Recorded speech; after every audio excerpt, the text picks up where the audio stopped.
All right. Hello. As you can see, I am struggling to get myself together. I'm sorry. Hey y'all. Sorry it took me so long. Sorry I am late.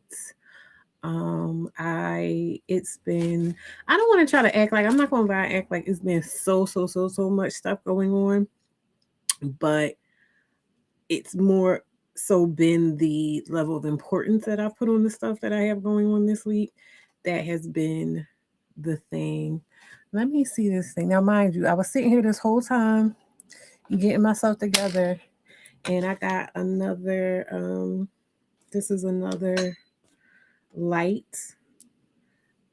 And of course, it goes out as soon as I'm about to press start. I mean, you can see me just fine, but this one is just brighter. And I wanted it to be brighter, but whatever. So I'm going to sit there and charge that. Maybe I'll get a charge by the time uh we get started. We get into the meat and potatoes of things. But how's everybody? Hey, Linda Link.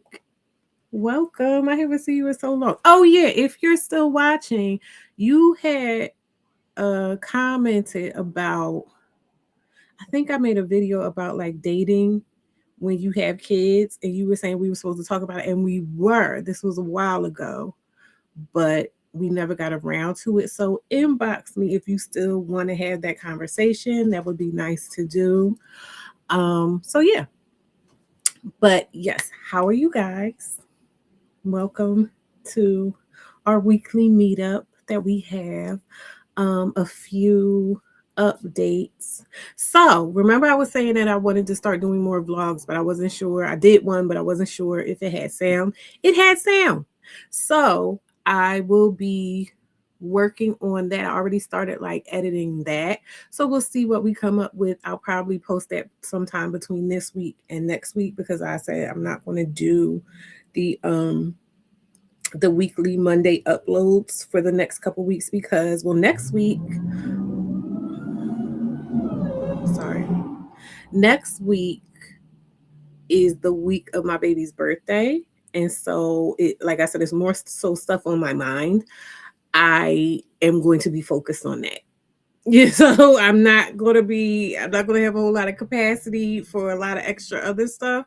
So there was that. And then this week was like Easter and just different things going on. Oh, also, sidebar, one of the wonderful things of being a leveled up single mom. And what does that mean? But like just accepting that I was going to be a single mother and everything, I set myself up to have a very easy time of doing something really important, which was I took my youngest daughter to get her passport. Well, I had to get my passport too. I was supposed to do it last year, because if I did it last year, then I would have just been getting a renewal. But because I got sidetracked, didn't do it last year, I had to do a completely new application this year, as if I didn't have one. So I mean, it's just a slight increase in the fee for mine, but whatever. So I was able to take her. I don't know if anybody here has ever had to get passport for a child, but if you have a child and you have to get their passport, you have to have like written permission from the other parent. And I know a lot of women, I've seen it before, have complained because they had the father of their child on the birth certificate, that they went through a lot, because some of the guys, if there's a contentious relationship between him and the mother, they will utilize that as one of their few to only sources of leverage or control in the situation to make things difficult. So I just wanted to say that I had a wonderful day on Monday, because she didn't have school on Monday coming off of the Easter holiday. We went up there. Our appointment was at 11:30. We got there a couple minutes to 11. We were out by 11:17.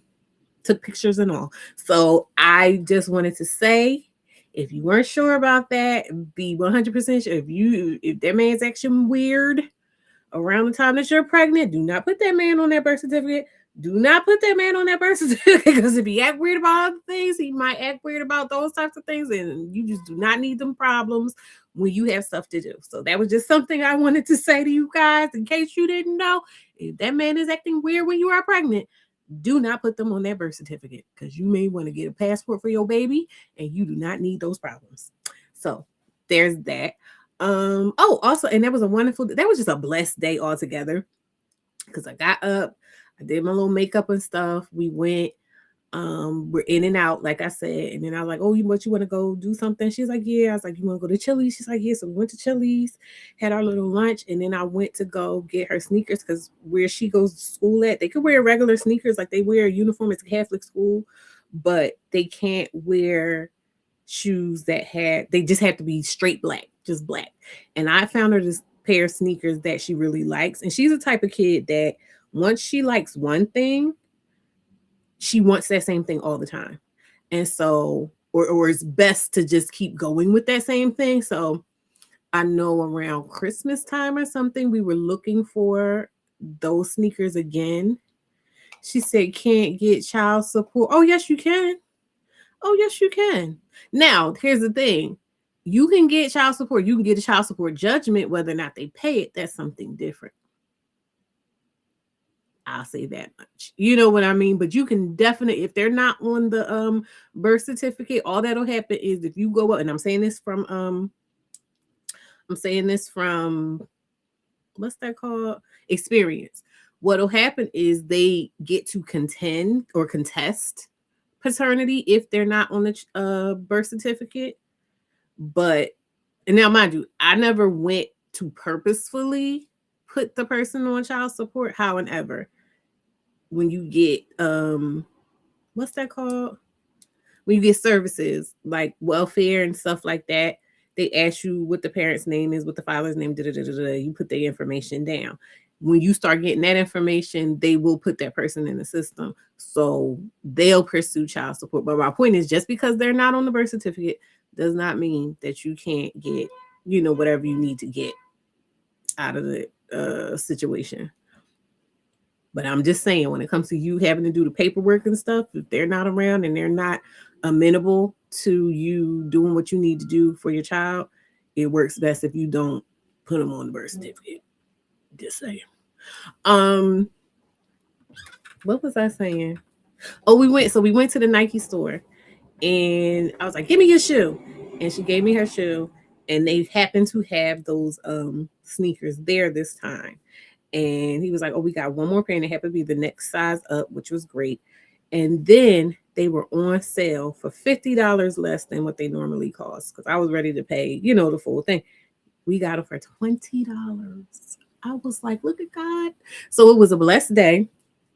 Everything was just going our way, and I was able to get that in. So I feel a lot lighter. Having done that, like, I'm somebody, when I have a bunch of stuff on my mind, it helps me to be able to cross stuff off my list. So a bunch of things were just done. It's amazing. But yeah, and that's why the next couple of weeks I'm just going to be kind of focused on those types of things, especially when it comes to like stuff about my kids. My mind is going to be so preoccupied with that stuff that it makes it harder for me to do other things. So I'm just like, I'm going to give myself the grace to just kind of focus on what I'm focused on, because this stuff is temporary. But yeah, that is what's going on. So I know when y'all came in, I didn't have a what's that called? A thumbnail. I whipped up a thumbnail. That was what I was doing when I was doing the just the lead and music and stuff. I was making a thumbnail really quick because I'm gonna be honest with you, I hadn't decided fully on a topic for tonight. I was I was I was going back and forth between um what's his name? Deontay Wilder. I was going back and forth between talking about Deontay Wilder, even though there's only so much you could say about that, but there's also so much you could say about that. And we probably will touch on that a little bit later. Um, and the stuff with Brandy. And y'all know me. When it comes to like highly emotional things and like sensitive topics and stuff like that, I don't really like to talk about them because they're triggering, and there's so many people that are just talking about them in these inflammatory ways and stuff like that. And also, like, there's so many people that are talking about it that are saying the stuff that I feel. How I've been through this before. So typically I try to keep it, I'll talk about serious things, but I try to keep it on the lighter side. But I have to say, like, all the discourse that I've been hearing around Brandy talking about her experience with Wanya Morris in her book has been very triggering for me, very upsetting for me for a bunch of different reasons. So I'm gonna go ahead and start the I'm gonna go ahead and play the intro, and then we can kind of get into it like right away. Cause yeah, it's a bit much. Here it is. This is my girl. No problem. You in charge of the girls, right? I am in charge of the girls. Are you in charge of the girls? I am in charge of the girls.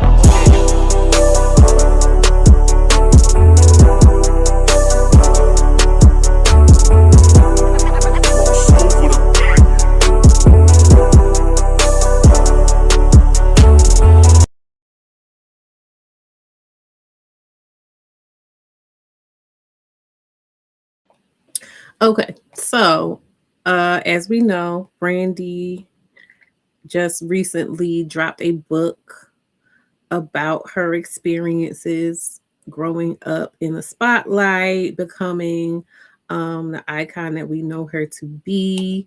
She has talked about a bunch of different things, within that experience.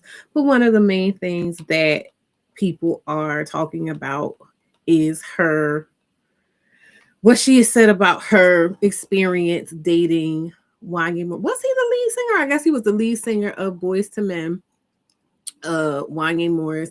Funny enough, part of that vlog that I was talking about, I told you before, I was walking past Creative and Performing Arts High School, and Wanye went there, and I was talking about, like, my family lore and stuff like that, because my family went to the rival school. I think it was kind of considered the rival school of Kappa, which was GAMP, Gerard Academic Music Program. And so I was kind of talking about the little stories I had heard from my aunt or whatever about it.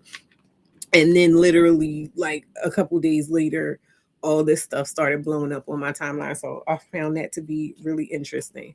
But anyway, Brandy discussed that, and we went over it. We read the article in the last live. She was 15 when they met. They did meet through an effort between her mother and his manager to have them meet up, due to the fact that she was an admirer of him at that time. He was a big deal. He was big shit. So she admired him within the industry. That led to, I believe they said that the mom asked him to mentor her. Put a pin in that. In fact, where's the pin? I'm gonna put a pin in it. Um, Write it down. Mentorship,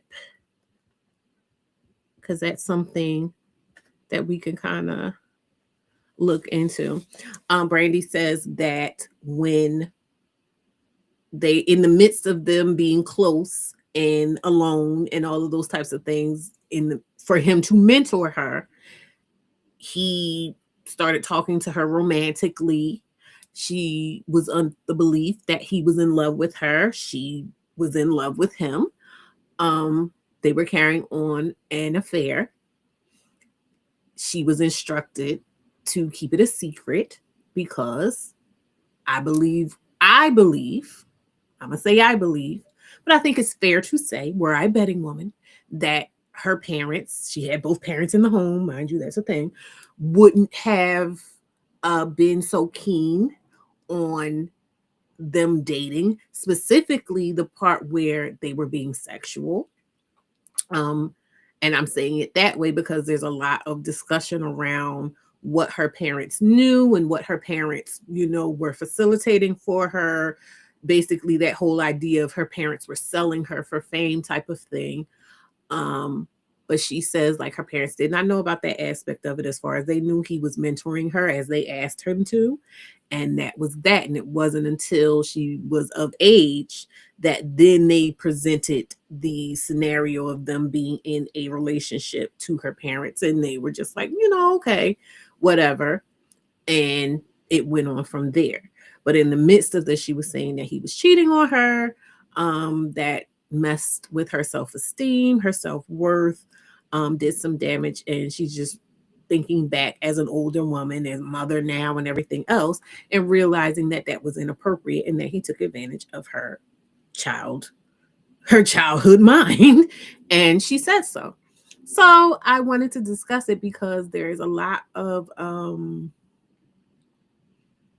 I've seen clips, mind you, because I can't take it now. Thank God that I've curated my feed so that it doesn't show me a whole lot of that. But I have seen clips of people saying she knew what she was doing. What people often say, the child in the situation knew what she was doing. She wasn't as innocent as people thought. They're bringing up things that she did in her later life as an adult. Um, Also at the behest of her mother, and she discussed these things.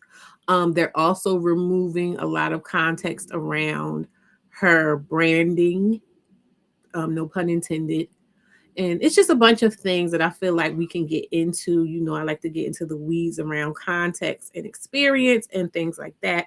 So I guess we will start. What should we start with? I want to start with the contention because that's what's making me want to talk about it. Um yeah. Which one did I do first? I did boop boop boop. Okay, so I think this is the first one. Okay, we'll start here. Share Instagram. Is that's not it.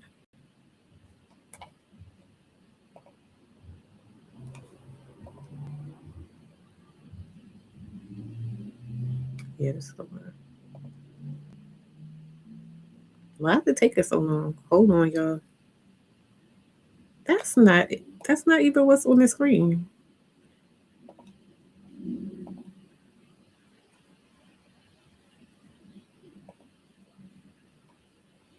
Okay. Let me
sorry, I'm coming in because when I was watching this part, I was I wasn't struck because it's not surprising and people do this shit all the fucking time. The fact that she knows all of these people involved. She knows Brandy personally, spent time with her. You know what I mean? To have a relationship with her.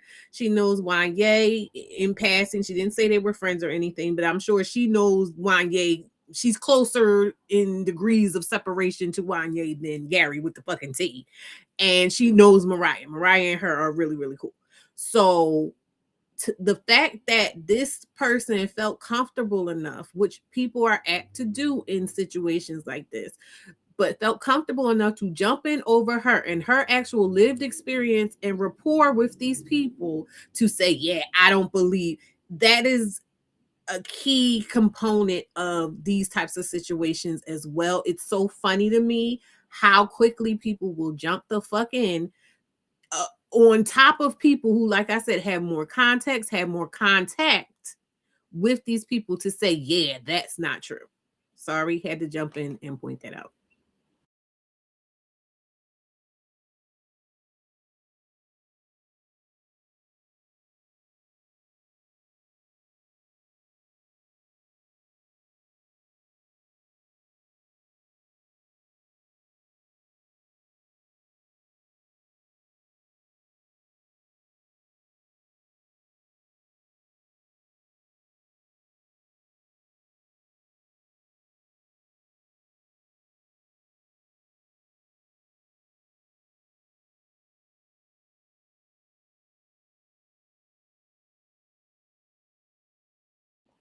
First of all, see how he jumping in. I don't believe that's why I don't believe it because he has a family today. Yes, he has a family today, but the context it was never lost that the context was talking about when Brandy was 16 and he was 22. And I know that he knows that, but that just goes to show you how irrational these reactions are, these knee-jerk reactions are to jump in front of a nigga that did something wrong to then throw the girl under the bus because it's not enough to just be like, oh yes, I don't want to believe that about the person. That would be one thing, and that would be kind of like understandable. You get what I'm saying? But it's automatically because somebody has to be blamed, and we're going to get to that. Hold on, somebody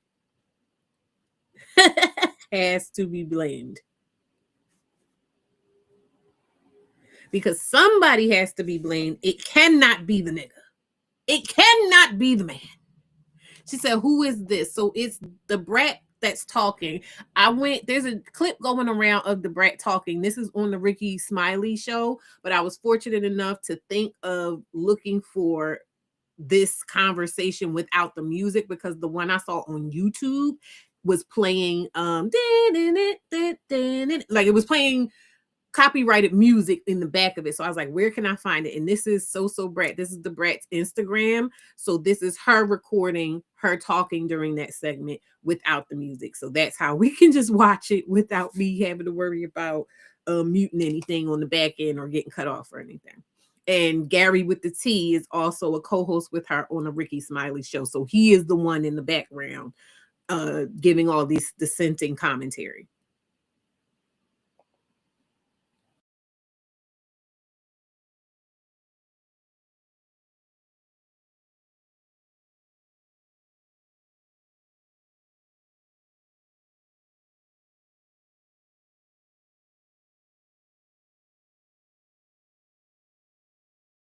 Sorry, given context, I don't know why we can't hear Ricky Smiley, but Ricky Smiley is in the background, kind of trying to smooth it over, being kind of a middleman and saying, "Oh yeah, context. This was in the past, and yada yada yada." So Ricky Smiley is being more politically correct and more diplomatic about the conversation. So that's why she's like, "Exactly, you don't hear what she's saying."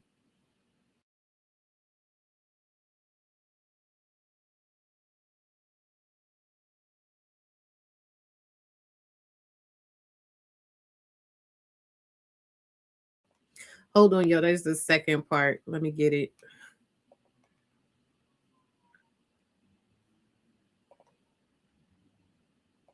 My in the midst while this is happening, and I'm gonna pause it too. Hold on. Him mentioning Beyonce and Jay-Z. Mind you, I've mentioned Beyonce and Jay-Z a bunch of times on here because I spoke about how it's definitely questionable how they came to be, with each other. But with Beyonce being a 40-something-year-old woman, me recognizing her autonomy in this moment right here and now and recognizing that hey, she's happy with the life she's built with this man, so it's really no point in me getting bent out of shape about how everything came to be because the things worked out the way she wanted them to. However, in situations where one thing was promised, which is what Brandy was saying, is that she was sold this idea that they were in love. She was sold this idea that they had something very special and singular that they were dealing with at the age of 16. And based off of the things Wanye, this is my opinion, based off of the things that Wanye was saying about the situation more recently, it was never that. And we're going to get to that because I'm going to show when he was talking about it as well. But for him to try to bring up Beyonce and Jay-Z have their own situation that's going on. They've been through some things and they both have committed to sticking to the relationship. So you can't necessarily compare Beyonce and Jay-Z because, and this is not me defending Jay-Z, but this is the reality of the situation is Jay-Z has continuously been willing to maintain the relationship with Beyonce. And I know people will say, oh, well, so now because it's sour grapes, she gets to say no. But it's about recognizing that if anyone were to try to question, as we do, about the situation and what his intentions were, the way they are living right now today would suggest that his intentions were always good with her. This is not me saying that's the truth or not. This is me talking about, you know, because people always talk about the court of public opinion and always trying to make it like it's a courtroom. In a courtroom, they would be able to say, well, it seems like he really was in love with her. He stuck with her this long. They built a family. They're still together. So you can't necessarily compare that to somebody who seems to, and it played out like he was just trying to get a notch on his belt with this young up and coming singer. So.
Hello, as is Genesis. Thank you. Let me try to. I'm gonna stop sharing and then I'm gonna reshare and see what happens.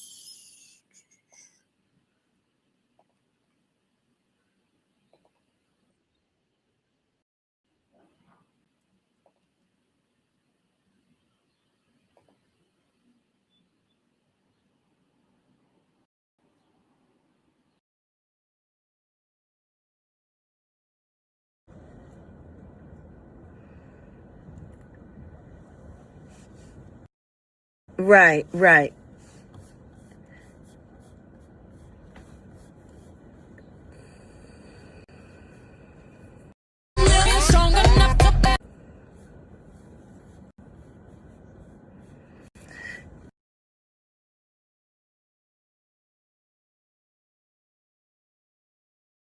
Huh? Oh, I didn't. Well, I'm gonna say that story for you. Okay, allegedly. So, but I don't believe that. I don't believe well, this is what Brandy is saying. This is her truth, and it's in her book. And I do know for a fact that she was in love with him, but I didn't know all of this other stuff had happened. And now she's speaking her truth in her book. Well, you believe everything else. You believe a lot of dumb stuff, but you not believing somebody what they saying in their book. I don't think she would lie. Yeah, but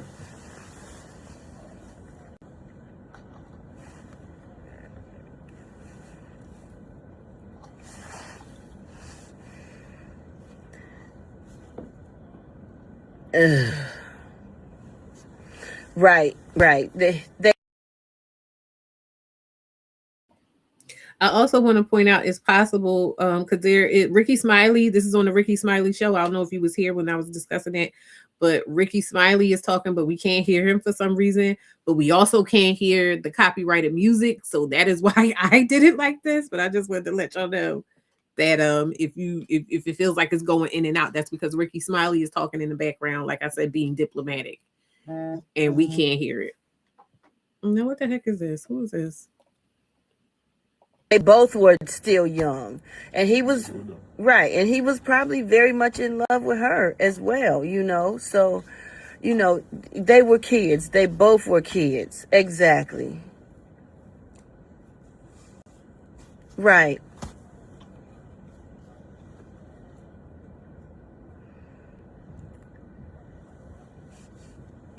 Right.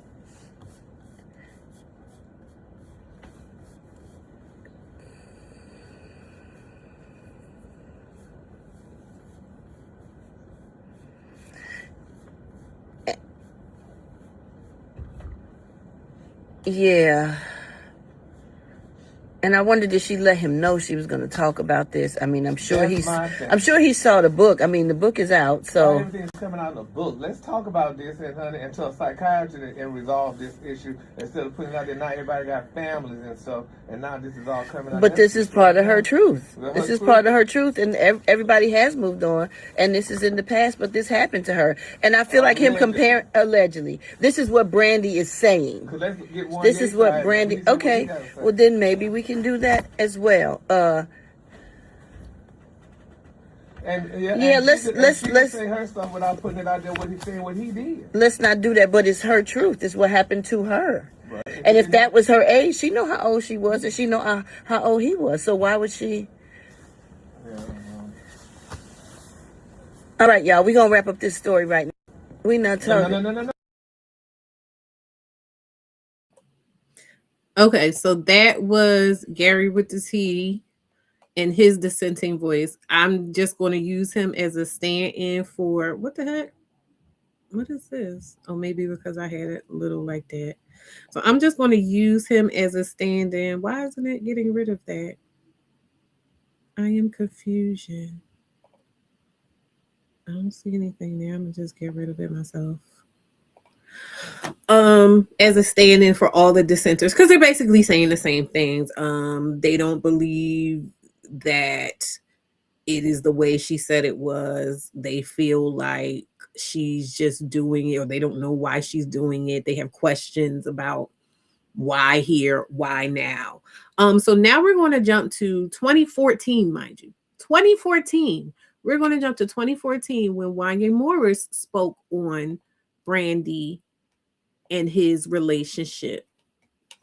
And we're just going to see how he views their dalliance. Yeah. Hold on one second. Let me get this together.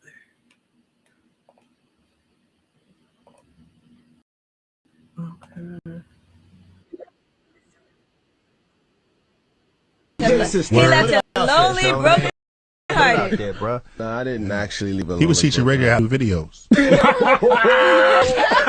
taught radio how to do the segment. That's why they call it squirt. That's what I was thinking. That's why they said squirt. I mean, Brandy even said in her behind the music that you broke her heart because you fell in love with somebody else.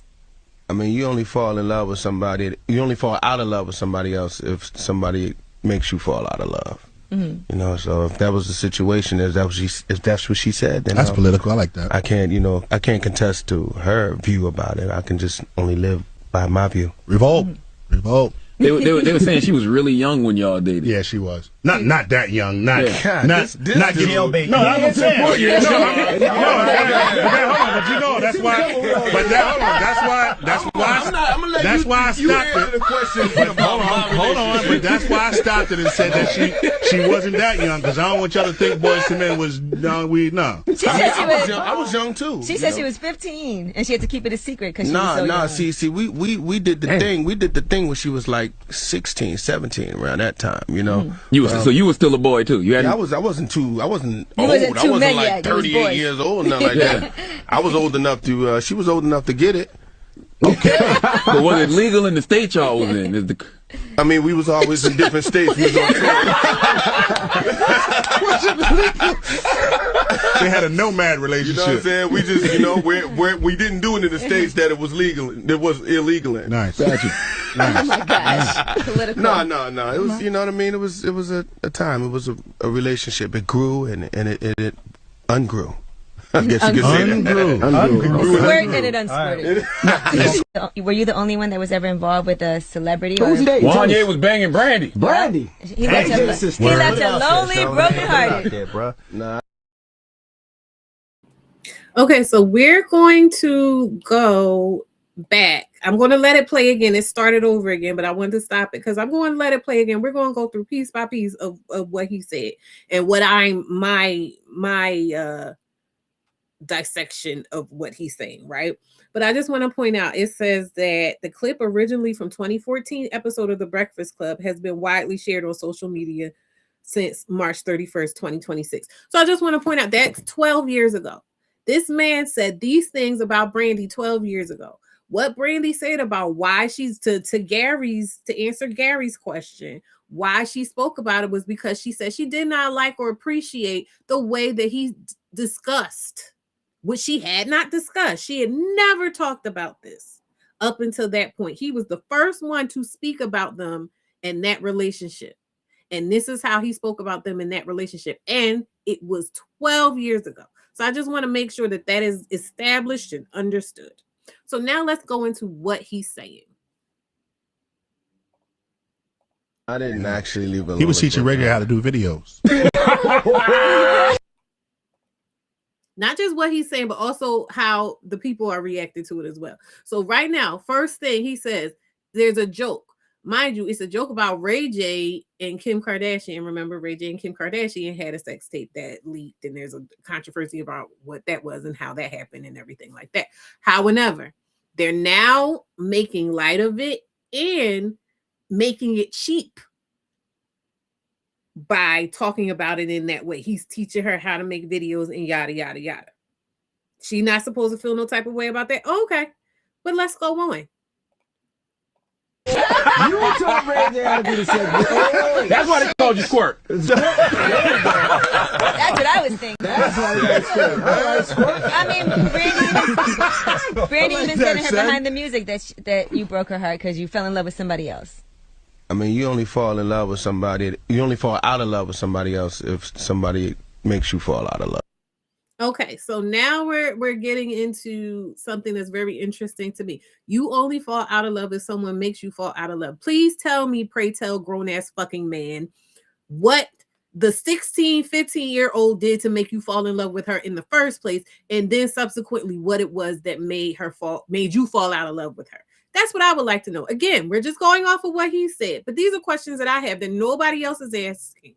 Everybody else has questions about the situation in when it comes to why she's talking and who she is and who she was and this, that, and the other. But I haven't seen nobody ask that question. What exactly was it that made you fall in love with a 15, 16-year-old? And then what was it that made you fall out of love with a 15, 16-year-old? Because here's the thing. I have a 20-something-year-old daughter, and I have a daughter that'll be 12 in a few days. So I know about girls around that age. I'm trying to figure out what your 22, 21-year-old self fell in love with in the first place. I'm not necessarily surprised you fell out of love, and we're just calling it love because that's what he called it, right? I'm not surprised that happened, but I just kind of am curious. You know, so if that was the situation, if that's what she said, then that's political. I like that. I can't contest to her view about it. I don't know who the fuck that is that said that, but that was just that just pissed me off. I don't know. That was political. I like that. I can just only live by my view. Revolt. They were saying she was really young when y'all dated. Yeah, she was. Not that young. Not God, not jailbait. No, that's what I'm saying. Hold on, but you know that's why. But that's why. I'm gonna let you. Mind you, they were able to judge. The rest of the people had enough good sense. I'm talking about his bandmates. Said, wait a minute.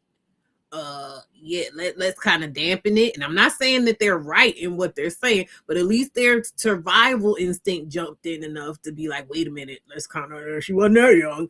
Even though she was, the ages are the ages. She was that young. She was too young.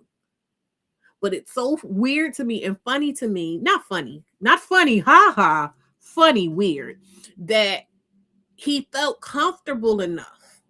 You get what I'm saying? Like the fact that these people feel comfortable enough to talk about this type of situation in that kind of way is telling. So when people ask these nut ass questions about, well, why weren't people saying this? And why didn't she do that? And why didn't she do that? Because that nigga felt comfortable enough to talk about it in this way. That's why. And if he feels this comfortable to where they're the survival instinct of some of the seems like better thinking, more intelligent, self-preserving niggas on there was like, well, wait a minute, let me kind of try to fix it.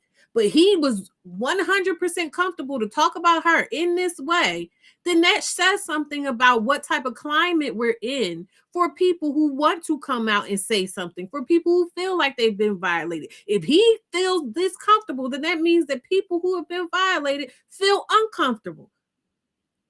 Hello? It means that people that feel violated know that someone like him can just come and talk and do whatever. Mind you, there's also another thing that people keep saying, like, oh, well, everybody knew. Okay, so if everybody knew and nobody felt like it was pertinent to say anything or do anything, why would she then be the one to think, oh, well, I'm going to sound the alarm at 15, 16? You get what I'm like? Why is everything on her to try to go against the system that's already in place based on the stuff that everybody is saying? Why is all the onus on her and the failure on her for not feeling brave enough to try to take on that battle? That's why I stopped it. Hold on, but that's why I stopped it and said that she wasn't that young, because I don't want y'all to think Boyz II Men was no. I was young too. She said she was 15 and she had to keep it a secret. He was young too. You weren't as young as her. You could have been drafted. Shit, you could drink. You had a whole year in of being able to drink. You were not what she was. Were you a young person? Yes, because I do believe that young people are young, like under 25. I do believe in that. But at the end of the day, I also believe in the phases of development. And you were in a different phase than she was in. She should have been in high school. You should have been almost finishing college if you were in college. You know what I mean? Like, you were in a completely different phase of life than she was in. You should have been paying taxes.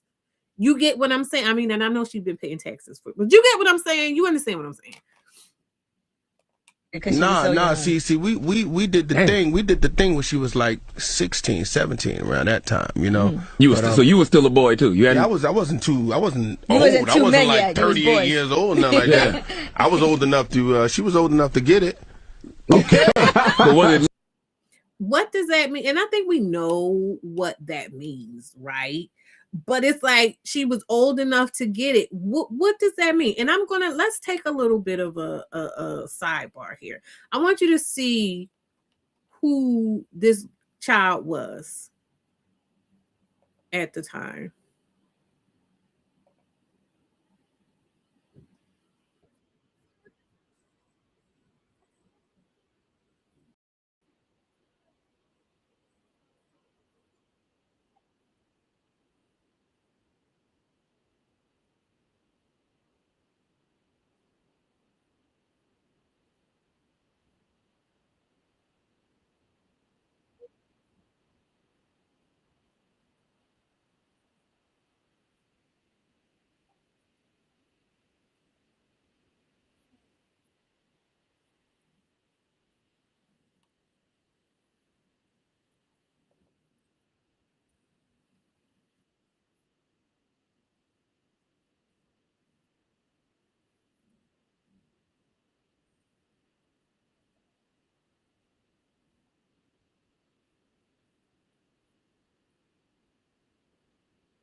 Can y'all hear?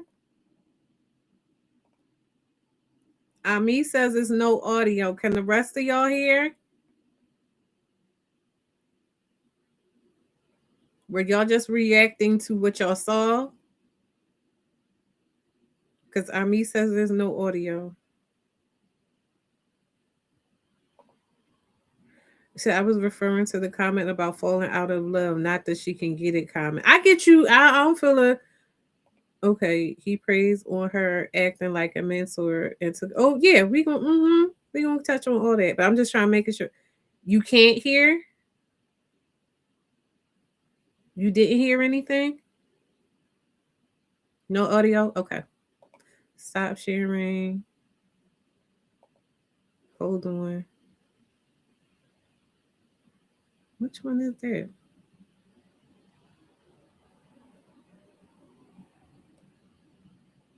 I can't tell which one it is. Oh, I already had it up. Okay.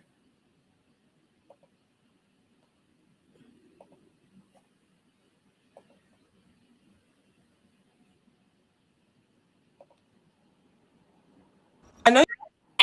And for reference, this is the 16-year-old that Wanye from Boys to Men said was old enough to get it. Man, I have been sitting here waiting for her since I got here. I'm like, where's Whitney? Where's Whitney? A 16-year-old Brandy barely able to contain herself. I just hope she's nice to me and she likes me. Knowing she'd soon share the stage at the 1995 Kids' Choice Awards with her hero, Whitney Houston. Because sometimes people need to be reminded of what a 16-year-old actually looks like. And for reference, this is Wanye at 22 or thereabouts. Let's refresh your memory with what Wanye said about dating said 16-year-old. They were saying she was really young when y'all dated. Yeah, she was. Not that young. Not this jailbait. No, that's what I'm saying. But you know, that's why. But hold on. That's why I stopped it. Hold on. But that's why I stopped it and said that she wasn't that young, because I don't want y'all to think Boyz II Men was young. She said she was. I was young too. She said she was 15 and she had to keep it a secret because she was so young. Nah. See, we did the thing. We did the thing when she was like 16, 17, around that. And let me be clear. Did he have to talk about when they had, those encounters? Like, no. It's jail, but yes, I was young too. You were, let's talk about 16. If 16 and 22 is the thing, so let's go 16 to 17, 18, 19, 20, 21, 22, 6 years. That's not 16 and 18. That's not even 16 and 19, 16. That's 6 years. That's a long time. Again, in those developmental stages. That's a long time. You were not a little boy like she was a little girl. You were a little boy. Like if I were to go out and see a 22-year-old, yeah, I feel like a 22-year-old is a little boy to my 40-year-old self. But I also felt like a 16-year-old was a little boy or a little girl to my 22-year-old self. You get what I'm saying? Like,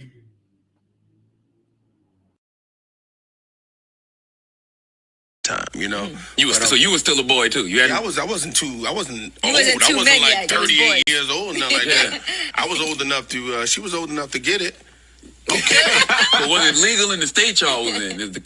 I mean, we was always in different states. We didn't even get to that part of it in the clip that I was showing. It's the same thing, so I guess we don't even need to look at that anymore because they're hitting all the points in this one. But yeah, was it legal in the state? Why the fact that you got to do all of that?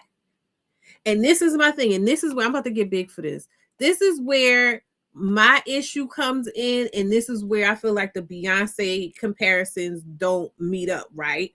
Because you're talking about this, well, what was the state? To me, that speaks to a level of what's the word I want to use? The thoughts of a ne'er-do-well. Do you understand what I'm saying? Because if this is your wife, you get what I'm saying? Like, you get marital privilege. If you get married to somebody, for better or for worse, if you're going to be with somebody and you get married to them, then whatever happens, and that person doesn't necessarily have to try to come after you and may not be able to come after you about certain things, right?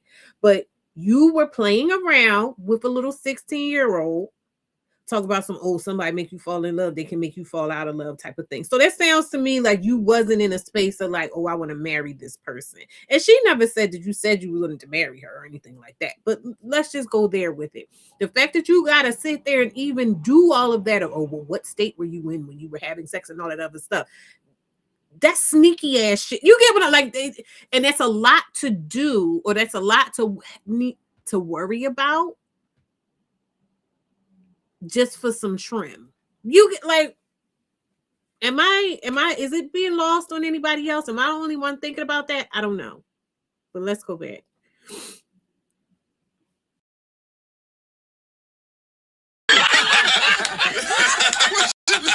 Do you see how they laughed? How they all chuckled? Mind you, this is after old boy made the point to make the distinction that she wasn't that young. We weren't messing with jailbait now. But you were. But you were. And you're laughing about it. And never forget, folks, this face, this baby, is who that man said was old enough to get it, though. I'm sorry, she's showing her at that time a baby, and she's showing him. That's a grown-ass man. Is it a young man? Yes, but that's a grown-ass man. First of all, I'm sure there were a bunch of 23 and 22s and maybe some other 16s and everything. You get what I'm saying? It sounds to me, based off of what Brandy was saying about how the situation went between them, behind the scenes, him cheating and all this other stuff. He was not just sitting unto her. You get what I'm saying? So in his mind, she was just somebody that he could, let me see if I can pull this. Let me see if I can pull Brandy. You know what I mean? But look at her. He says to take someone to another state, that is, listen. Listen. That's what I'm saying. Like, but the fact that he was even comfortable enough to sit and talk about it in this way with all of these implications being on the table lets you know that it's not an environment. It's never an environment conducive to victims to be able to speak. She was messing with Adina. Yes, a grown woman, which, hey, he can do because they were grown. You get what I'm saying? They were grown. So you want to mess with the freak like you? And let's sit and talk about it while she's up on the screen. Look at this baby. And we know that her whole image was about wholesome, girl next door, this and that and the hour. This is not about trying to drag Adina or slut shame Adina Howard. She was a grown woman. She could present however she wanted to present, right? But the fact that he was dealing with this little wholesome girl and Adina Howard speaks to something else too. Because if you're into that type of, energy in a woman, what do you want with her? And the fact that it went to a sexual play, you get what I'm saying? Because you didn't need her to have sex, is what I'm saying. If you that sexual and you got, people, I got needs and this and that and the other. Cool, fair enough. You're a grown ass man. But what did you need her for?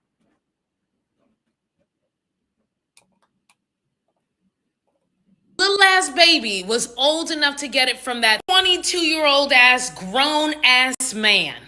And for reference, this is the 16-year-old that Wanye Morris from Boys to Men said was old enough to get it. Man, I have been sitting here waiting for her. Sorry, it's playing over. So, but yes, so many men take pleasure in taking and violating. And exactly, because that's what I'm pointing out about him dealing with Adina Howard. Adina Howard says, you a freak like me. So she's with it. She's old enough to get it. She's with it. Adina Howard, I mean. So you have somebody that's happy to do it, enthusiastic about it, I'm assuming good at it, all of these things. And like I said, a plethora of other women who wanted to do it because he was Wanye of Boys to Men. So it's not that this ain't an incel situation. This ain't, there wasn't a whole lot of people around. Not that would make it any more, what's that called, sympathetic to me or anything, but I'm just saying, like, it wasn't for lack of opportunities with women. It was purely for the love of the game. You get what I'm saying? Like, he purely did it for the love of the game. And for him to be talking so casually about it, oh, well, when you fall in love with people, you can fall out of love with people.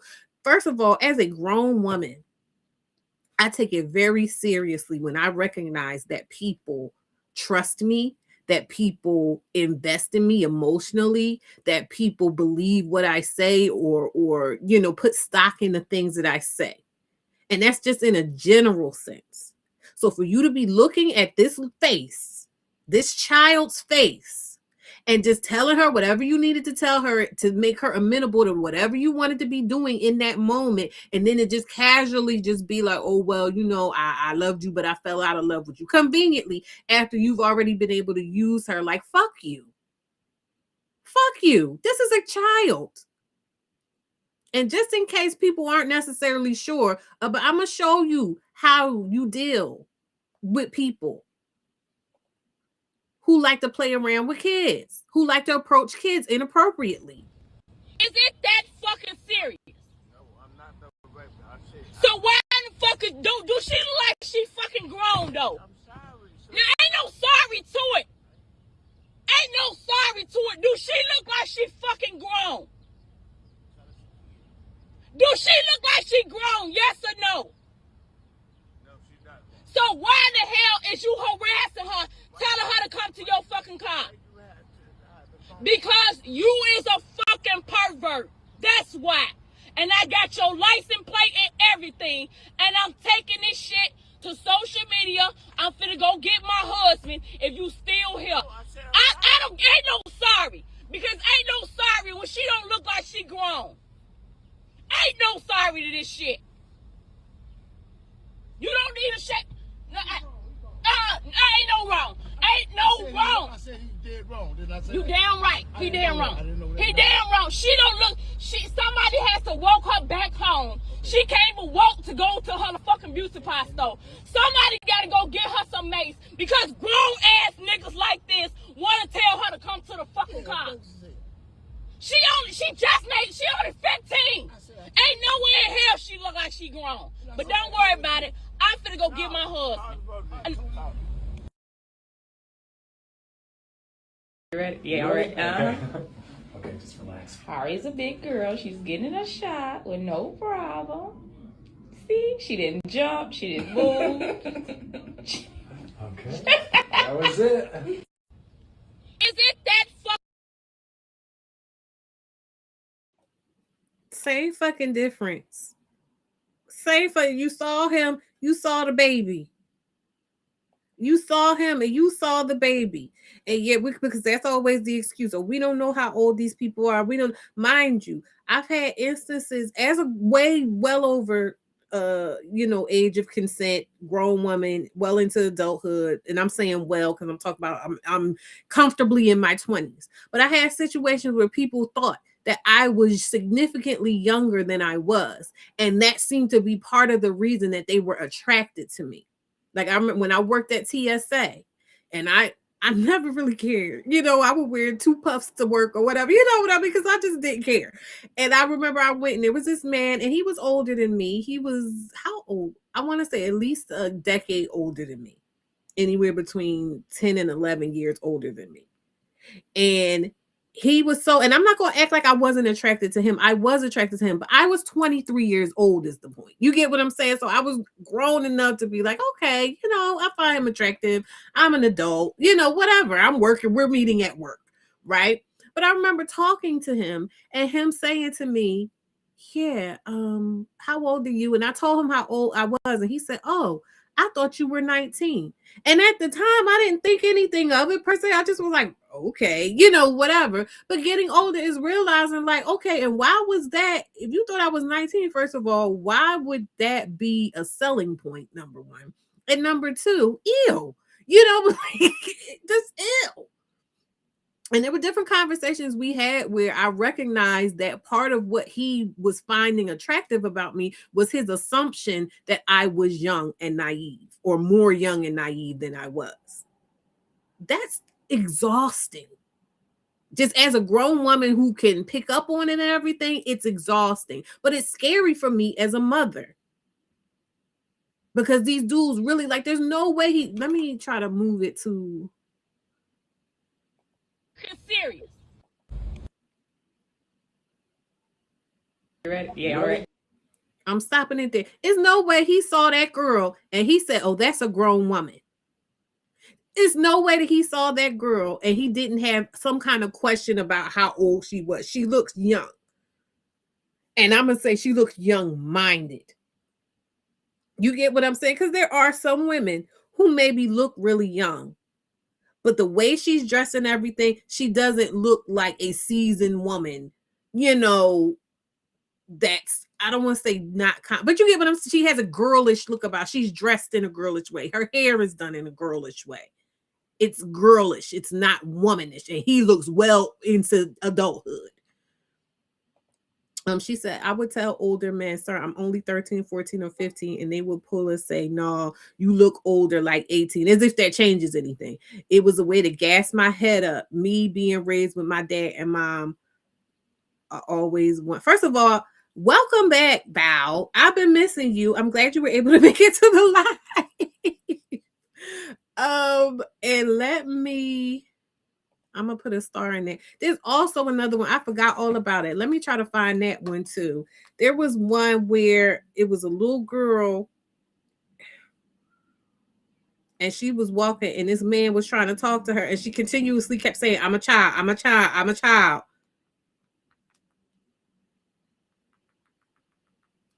A child, girl, man.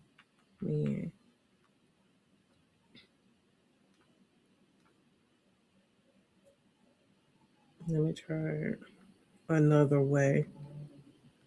In fact, let me go to TikTok.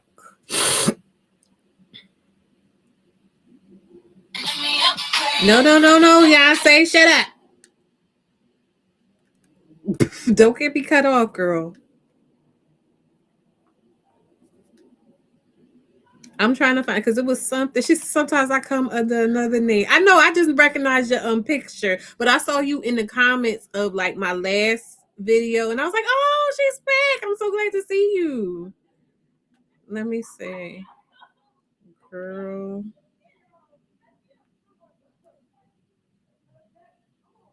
And try.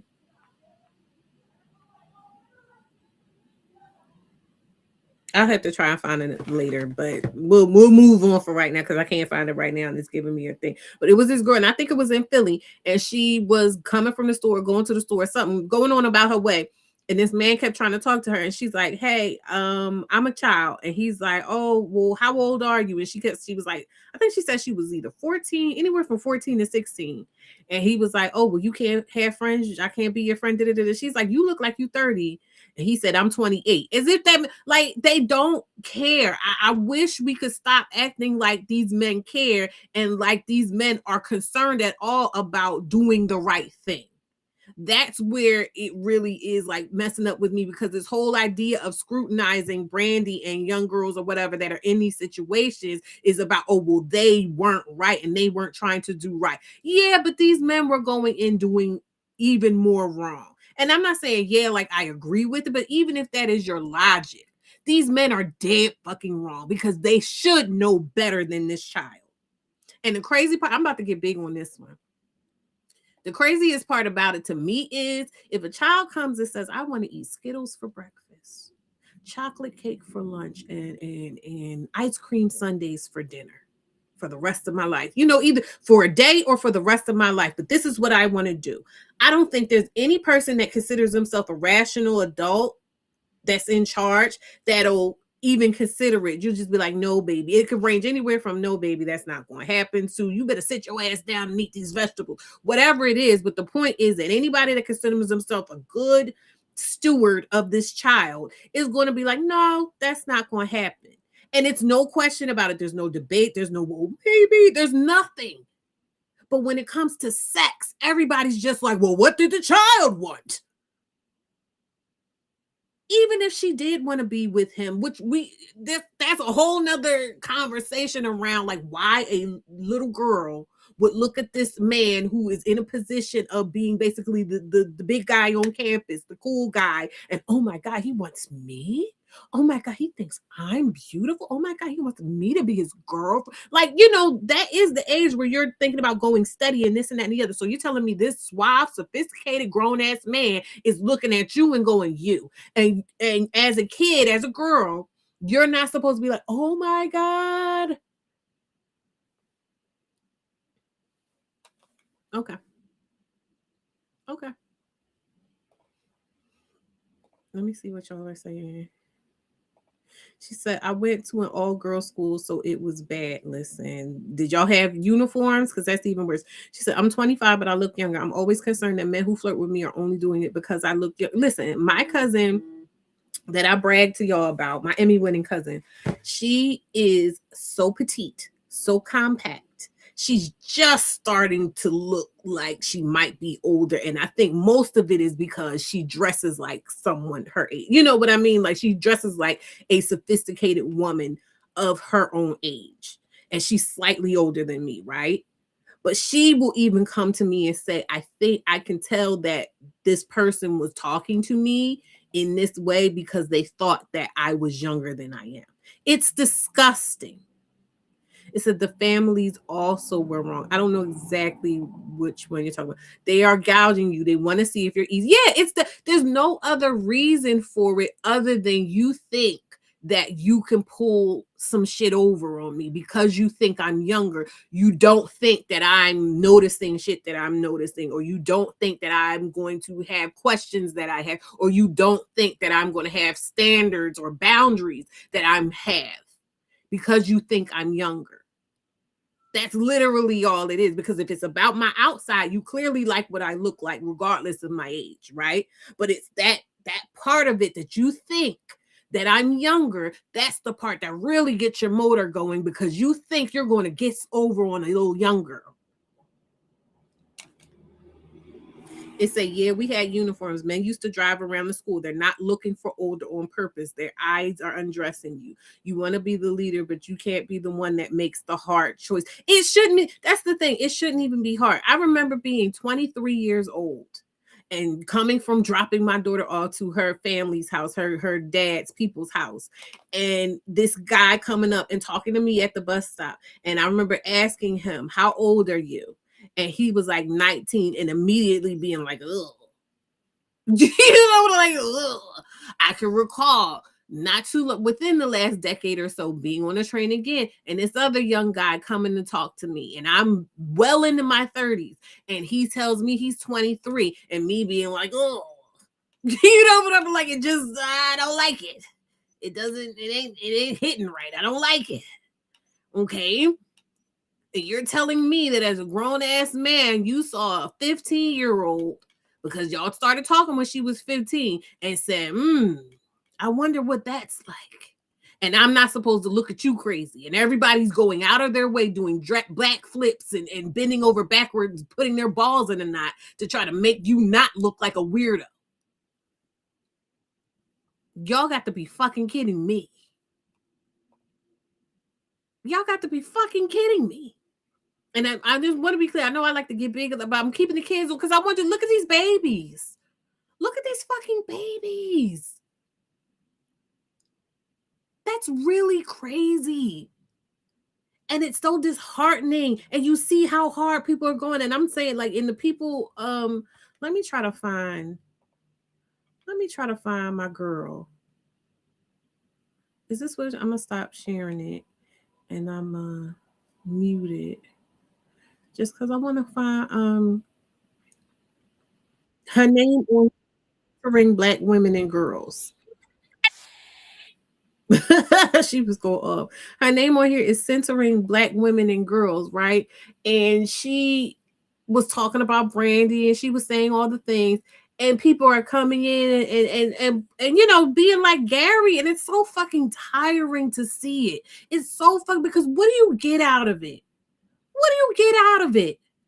That's the part I need. What do you get out of it? And the thing, I sit and I think about it. What about if it was you? What about if it was your daughter? And that's the thing too. I'm about to get big for this. Wanya, I am big. Wanya has a daughter. Hey, Lorenza.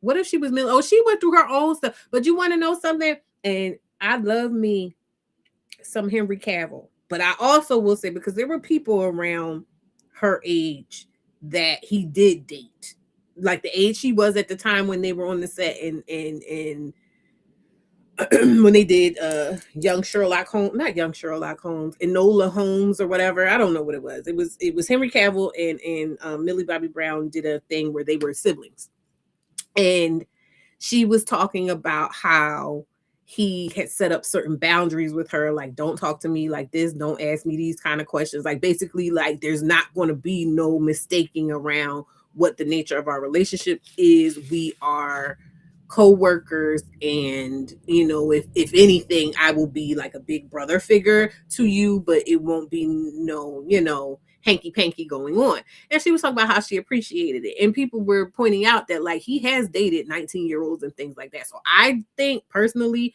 that he just didn't see her that way, but even still, it illustrates that it's possible for you as an adult. She said, England, you are right. It's possible for you as an adult to recognize the situation that you were possibly putting yourself in, and say, nope, I don't want that. Nope, I don't even want them problems. You get what I'm saying? For some reason, girls in the industry, when everyone wants to siphon their money and power, even some of their parents usher their daughters to older men they can control.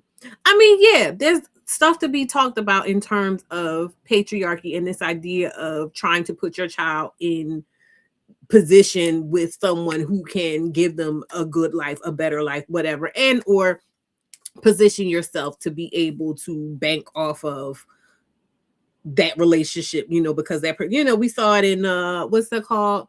Medea's Family Reunion with Lynn Whitfield's character and her daughters. And some people even say that was why Jay-Z was given free reign to be with Beyonce, because they knew like she wasn't gonna get no better in terms of where they could go and everything like that. So yes, there's a lot of things going on. Beyonce was dating Jay-Z. I wish I could find that. Did I save it? I want to feel like I saved it, and I don't know if I did. There was this thing that somebody did where they went over. I know if nothing else, I liked it. This was so long ago though, where they did this whole thing of going over Beyonce and Jay-Z timeline of their relationship. Timeline of Beyonce.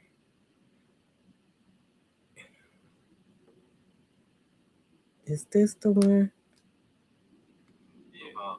Jay-Z and Beyonce, how long have they been dating? Yep, this is it. This is the thing I was talking about a couple weeks ago when I wasn't sure. I wound up not showing it, but we gonna watch it right now, because like I said, it's not that I'm trying to say, oh yes, Jay-Z and Beyonce are the ideal. It's not that. It's just that, like I said, she's happy, so I'm happy. Ain't nothing we could do about it. She's in her 40s at this point. You know what I mean? There's no need to try to beat that dead horse. But in a general sense, like, I don't feel like this and that were the same thing, because it was made very clear from early on that they were locked in. You know what I mean? That was what it was going to be. They were locked in. It was what it was. Let me. Even now, I'm looking at the picture of her. She looked like Blue Ivy. It's really fucking insane. Like, it's really insane. I'm not even gonna lie. It's crazy.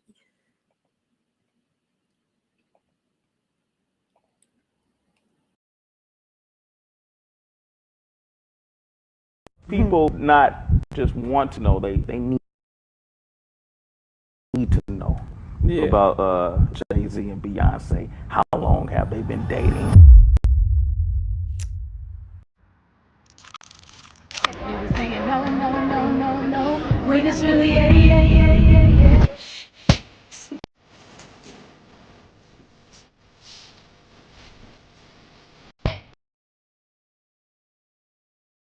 I'm gonna stop it so I can read it for y'all in case y'all can't read it. It says it was really. Hold on. Did I miss it a little bit? Let me go back.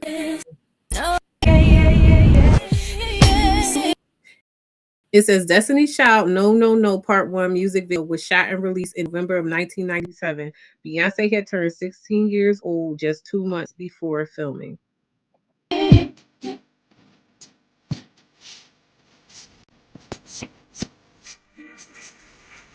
It was released exactly 10 years before Jay-Z's 2007 interview with Charlie Rose, in which he confirmed he had met Beyonce a decade earlier. Destiny's Child music video was 1997. Jay-Z interview was 2007. So this is what this is laying out as far as the timeline. My name is Beyonce. Beyonce Giselle knows. And I met her 10 years ago. hi, my name is Beyonce. Okay, so it showed him saying he met her 10 years ago in 2007. That's what he's saying. So now we're showing her 10 years prior saying how old she is. Beyonce Giselle knows. And I'm 16 years old. I just turned 16 about 4 or 5 days ago. So again, we're on the timeline. In the clip we saw earlier where Sway is talking to him, that's 2007. She's saying right here in 1997, she just turned 16. Okay. My birthday, September 4th, 1981. I'm a Virgo. Every time I talk to groups who seem to have arrived very suddenly, they seem to be overnight successes. I don't think people realize, particularly when you're as young as you are. I mean, I always wondered, what, is 18 at the moment? I just wonder. We are young. We're teenagers, under the age 18. So age is, really proud but a number. We're proud of being young, but we just don't try to stay away from it. But what happens when you want to go on dates? What happens to the chaperone? Oh no, it's not chaperone for that. Oh, no, they trust us. We're trustworthy children. Now remember, the girls are minors. They're 16 years old. Let's get right into it. How did the two of the biggest names in music even meet? Well, we met a long time ago. Award shows, a lot of different performances. And at what point did the conversation come, hey, do you want to do some music? You know how people, you see each other and you respect each other's music. It's always that conversation, we got to do something. You know that. Right. The time filler. Yeah. You know what I'm saying? When that time filler turns into something real, then it's music. We down here in Cancun, spring break. We got some celebs in the house. Dre, Eminem, Destiny Child, Mandy Moore, the whole crowd. We'll work something out backstage. Children. No. We're trustworthy. Exactly. I'm going to read the thing. Sorry, I fell off of reading. It says in 1999, Beyonce changed her hairstyle and then began wearing braids. This is in 1998. So Children. Now this is in 1998, February of 1990. Look at how baby she looked. Look like her mom. Jay-Z's 28, Beyonce is 16. So this is before she started wearing braids. remember, the girls are minors. They're 16 years old. Let's get right into it. How did two of the biggest names in music even conversation? You see Josh, feel it turns into something real, then it's music. We down here can't. Okay, this is year 2000 MTV Spring Break. Got some celebs in the house. Beyonce and Jay-Z have since changed their story about when they first met. Now they're saying they met on a plane in March 2000. I remember hearing this story while traveling to Cancun for the MTV Spring Break Festival. Dre, Eminem, Destiny Child, Mandy Moore, oh crowd. We'll work something out backstage. Documented photos from 1998 clearly show them together, disproving their statement that they met in 2000. Hey, are you? We working out. Be single, y'all. Be single. Their story and timeline were deliberately revised to suggest they met when Beyonce was 18, while hiding the fact that Jay-Z had known her since she was 16 years old. And you're stalled right now. Hey, you guys a fan of Destiny's Child? Yeah, all the way. You guys a fan of Destiny's Child? Put your hands together for Destiny's Child!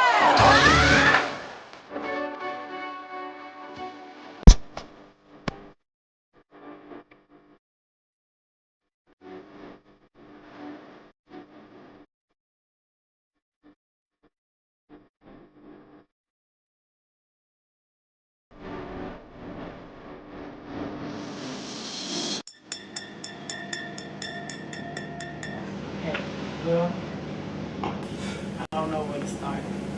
This is nothing compared to what you've done. And not only me, but everybody here. You've taught me so many things. I was 20 years old when we first started dating. You taught me how to be a woman. You taught me how to live. You taught me how to be a friend. You've given me so much in life. And I want to spend every day of my life with you. Happy birthday.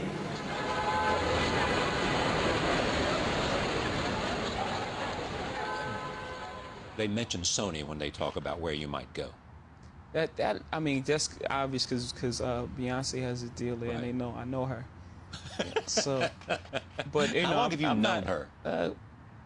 Wow, a long time. How long? 10 years? However long she's been recording. That's when I met her.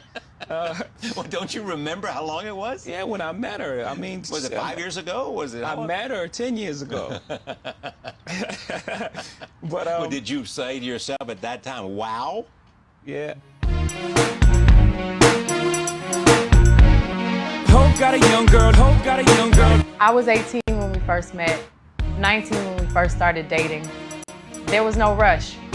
You're 19? No, you're lightning. In the bottle, I'll give you a ring tomorrow. I was 20 years old when we first started dating. 19 when we first started dating. Now remember, the girls are minors. We met a long time ago. We're teenagers, under the age 18. But what happens when you want to go on They're dates? 16 years I just old. turned 16 about 4 or 5 days I was ago. 18 when we first You met. taught me how to be a I woman. met her 10 years ago. It says when a 28-year-old meets someone at 16 and then begins dating them shortly after, it doesn't erase the fact that the adult first knew them as a minor. If a 28-year-old forms a connection with someone who is 16 and later pursues it romantically at 18, it can still appear predatory. 16 and 18 are developmentally close, making it difficult to argue that physical attraction only began after adulthood. Point blank, period. That's it.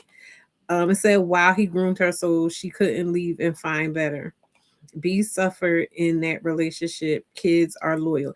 This is something else too, and I want to get big. I want to get big on this one. I will, and this is extending grace to the girls, and this is me taking myself back, putting myself back into the space of being an adolescent. That is a time of insecurity. Well, it was for me. I don't know about anybody else. I won't speak for y'all, right? But that was a time of so much insecurity for me being an adolescent, because for me, I remember coming into an awareness of being observed, an awareness of being evaluated, an awareness of being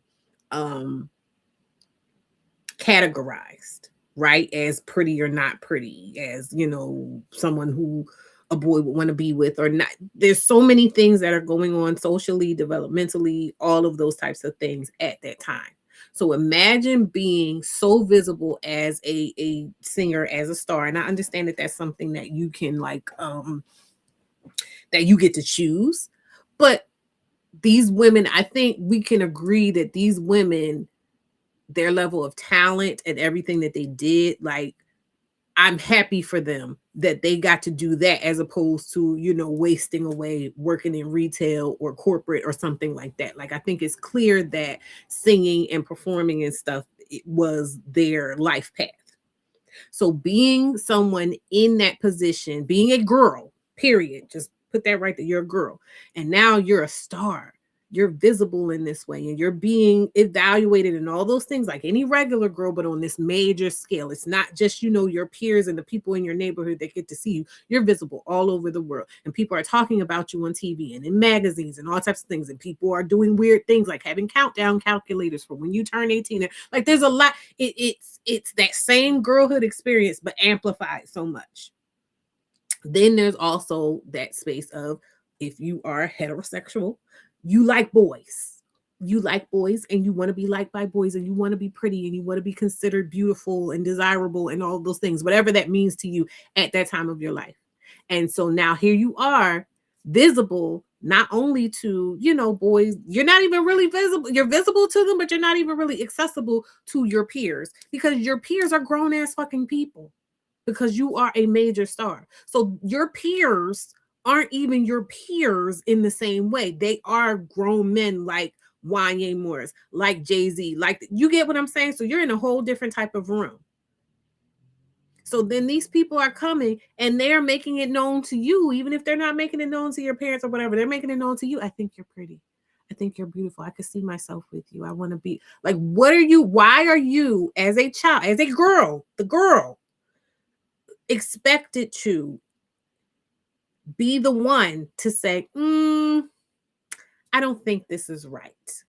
You were supposed to override all of your instincts, all of your hormones, all of your insecurities that are being fed, your ego, everything like that, with these grown men who have the knowledge of what they have to lose, who have the knowledge and experience of, yeah, I've seen this guy go down for this, or I've seen what can happen, or I know that I can get in trouble in these ways, which prompts them to give you directions about how to move and everything, what to say and to whom and when about covering up what they're doing with you. You get what I'm saying? But you, little girl, are supposed to be the one to cut through all the madness and say, no, this is wrong.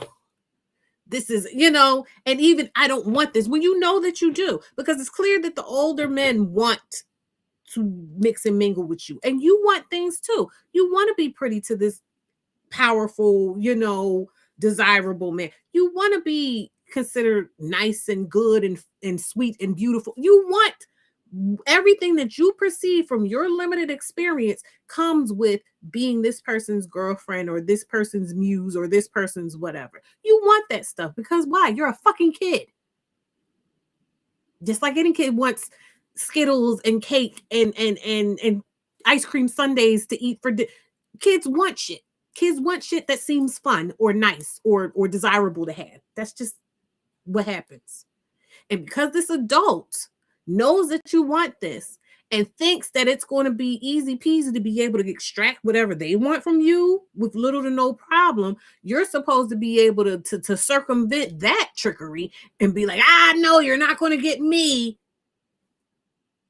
because I got the moral high ground or whatever like that. Everybody can suck my dick. Hold on. Let me go back to what y'all were saying. Don't get me started on that. Celine Dion and what's her name? And Beyonce are in the same thing. That man's going to die. Hopefully he dies before her, right? But that man's going to die and she's going to, and this is the thing. I don't begrudge Celine Dion, my queen, Celine Dion, the memory of what they had together in her mind. That's the difficult part about this is, and that's why, like I said, I give Beyonce so much grace because it's like, what do we really expect her to do? In order, we see like what that little thing just illustrated for us. We know that to be true. We have no incentive to try to paint it out any other way, right? But that is the father of her children. She has gone through so much with that man, whether she should have or not, but she has gone through so much with that man, and so much, she said it back in 2006, so much of her identity of who she believes she is today, she attributes to her relationship with that man. Y'all really expect that lady to do you know how psychologically devastating it would be for her to try to separate herself in that way from him? It's not going to happen. It's not going to happen. And even if something were to happen today or tomorrow where she was just like, he got on my nerves, I've outgrown him, whatever. I don't know. I mean, now her mom was able to do, when she separated from her dad, the mom kind of looked back, was like, yeah, he was cheating on me, did it. She was able to like parse out things. So who knows? But I'm saying, as for what we see right now, it's not going to happen. So for me, I'm just like, I don't want to be that person standing there demanding that she fracture her psyche in that way for what? What does it benefit me? You get what I'm saying? He was cheating on her so much. Yeah. He taught me how to be a woman. I always cringe when I hear that. I was afraid of adult men being predatory and trying to enslave me. I was very conscious of that. Incubus are known in medieval European folklore. The male demon seduces the women in their sleep to drain energy. In some tales, he brings heavy pressure to the chest, leading to sleep paralysis. Google. Mind you, now I used to read on Webtoon Lore Olympus. Some of y'all might know what Lore Olympus is. And Lore Olympus was a like a comic strip type thing on Webtoon around Persephone and Hades and that mythology. And one of the story things, like at the end, towards the end anyway, spoiler alert, so a fertility goddess, they were goddesses and they were gods and they were nymphs and they were all those other things, but a fertility goddess was very valuable to any god that aspired to try to like take over all of Olympus and be the king of the gods or whatever.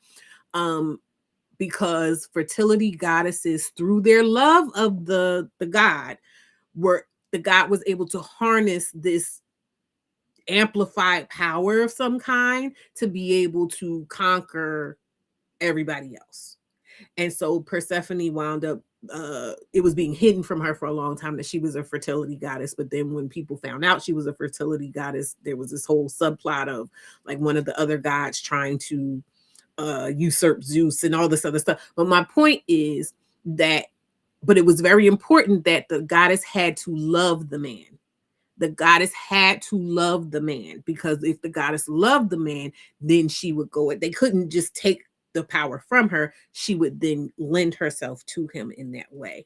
And I thought that was a really interesting kind of symbolism to put in a thing, because it is, when you're talking about an incubus and them taking your energy, it is that. You do give, I talk about the lore all the time. Beyonce speaks so much life into this nigga. It's not her say, oh, you did this, that, and the other for me. You made me into this, that, and the other. She don't even talk that way about her dad. Like, she'll say, oh yeah, my dad did this and this, that, and the other. But at a certain point, there's a cutoff. But you get what I'm saying? Like, we give life to these niggas through how we love them.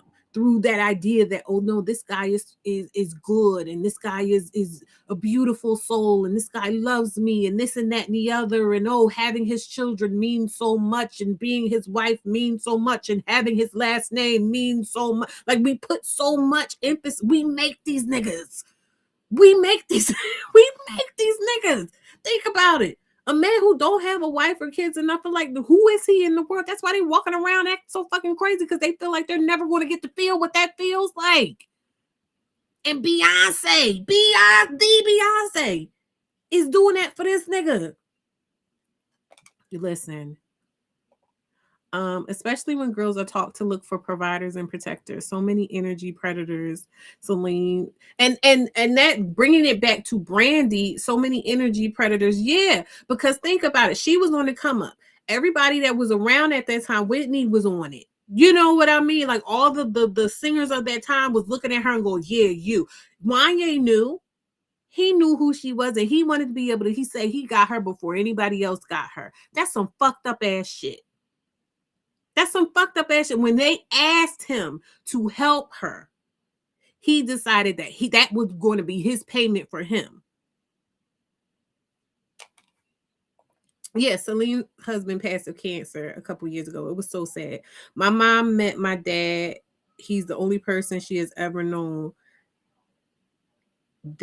I'm guessing she almost left but went back. We make these names. We do. Sex ties you to someone sometimes when you least expect it. And I'll say even more so when you don't have the life experience to be able to know that there's more to life than sex, and there's more to relationships than sex.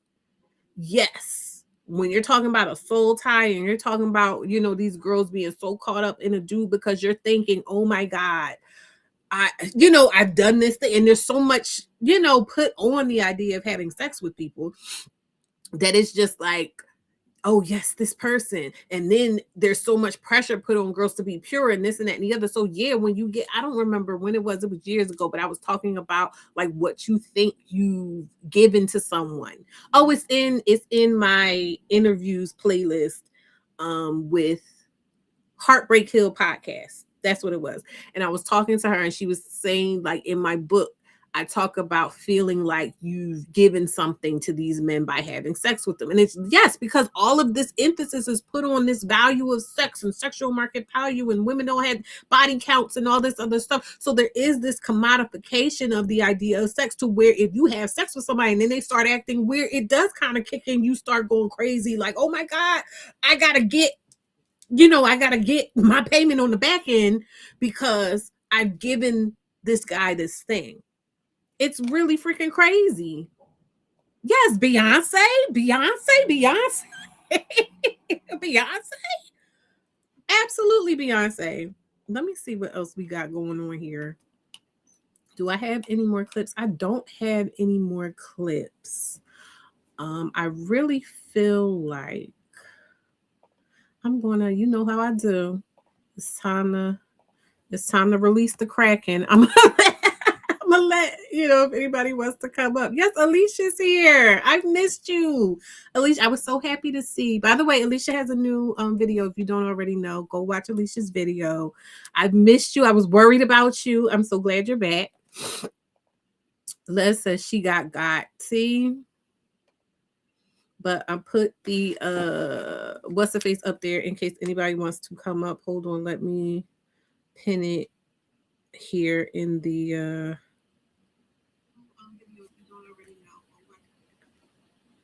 pin it in the chat. Managing moderators can support my channel in either. Oh, listen, moderators. Managing moderators can support my channel in either of the ways. It doesn't say. Oh, introducing managing moderators. These users have the same capabilities as standard moderators, but in addition, they can manage block words, change chat modes, and live. Period. Okay, let me. Sorry. Pin this. Okay, this is pinned. Yes, everyone welcome Alicia. We've missed her. We're glad to have her back. I'm glad. And girl, when you said yes, girl, when you said in your thing that you were finally feeling like you didn't want to die anymore, exactly. I'm telling you, like, this weather is killing me. I just need the sunshine. I need the sunshine and the warmth, please. I got my camera and I did my inaugural vlogging with my camera, and it worked so well. And I'm working on editing that, so look out for that. But yeah, that's going to be a whole new thing. So yes, everybody. Oh, I love this. We're such a little family here. Look at this. Pleasantries, pleasant time. Okay, so with that, I'm trying to, my mind, go over. Did I talk about Brandy? We showed him and his bullshit. We showed the brat talking and Gary and his bullshit. We showed that she's a baby. We showed the other girl. I wasn't able to find that one with the girl.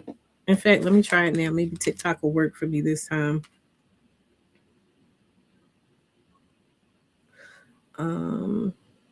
Man harasses little girl.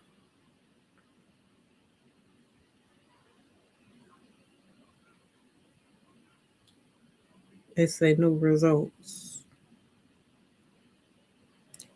Girl turns down grown man.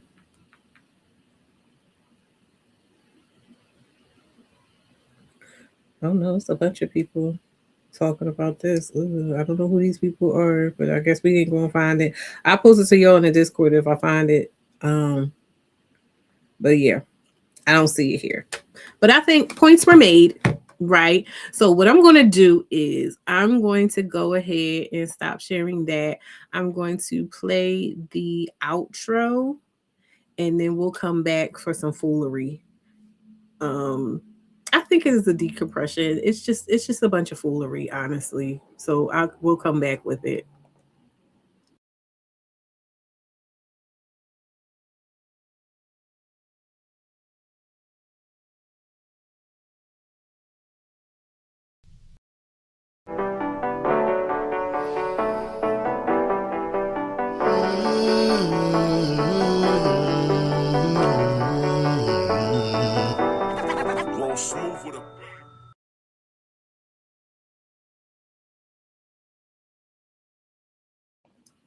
Okay, so A lot of us know this. I'm gonna play this. A lot of us know this meme. I use it often. I love it. Hold on. I'm not talking to y'all. I'm talking to the thing. A lot of us know this meme. I use it so much, right? So I'm gonna go ahead and show y'all this meme right here. About, man. You know what? I dare you to sit up there and say, explain. You know what I'm talking about, man. He's fighting people. You know we've been fighting 400 and still fighting to this day. To this day. To this day. You just. Okay, so I use the to this day. We don't use the whole thing, but the to this day thing, I use it all the time. So anyway, this is Deontay Wilder, and he has recently been trending because he decided to overshare to Pierce Morgan of all people. I'm gonna be honest. I'm gonna just let him. I'm so sorry. Just thinking about it, I can't freaking believe that he did this. Is this the one? See, now I can't find it here. I'm gonna have to find it in TikTok, man, because he's getting crazy. He went on Pierce Morgan.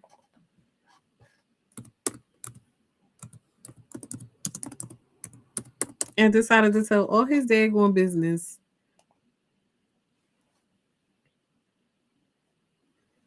How long is this? I can't tell how long it is. I don't even know if it needs to be on it here. When they got the towel and tried to wipe it off, she hit my hand so hard. I thought she hit my hand like a home run, like a baseball player do a baseball bat. But she screamed, "No!" You need to see the. You need to see.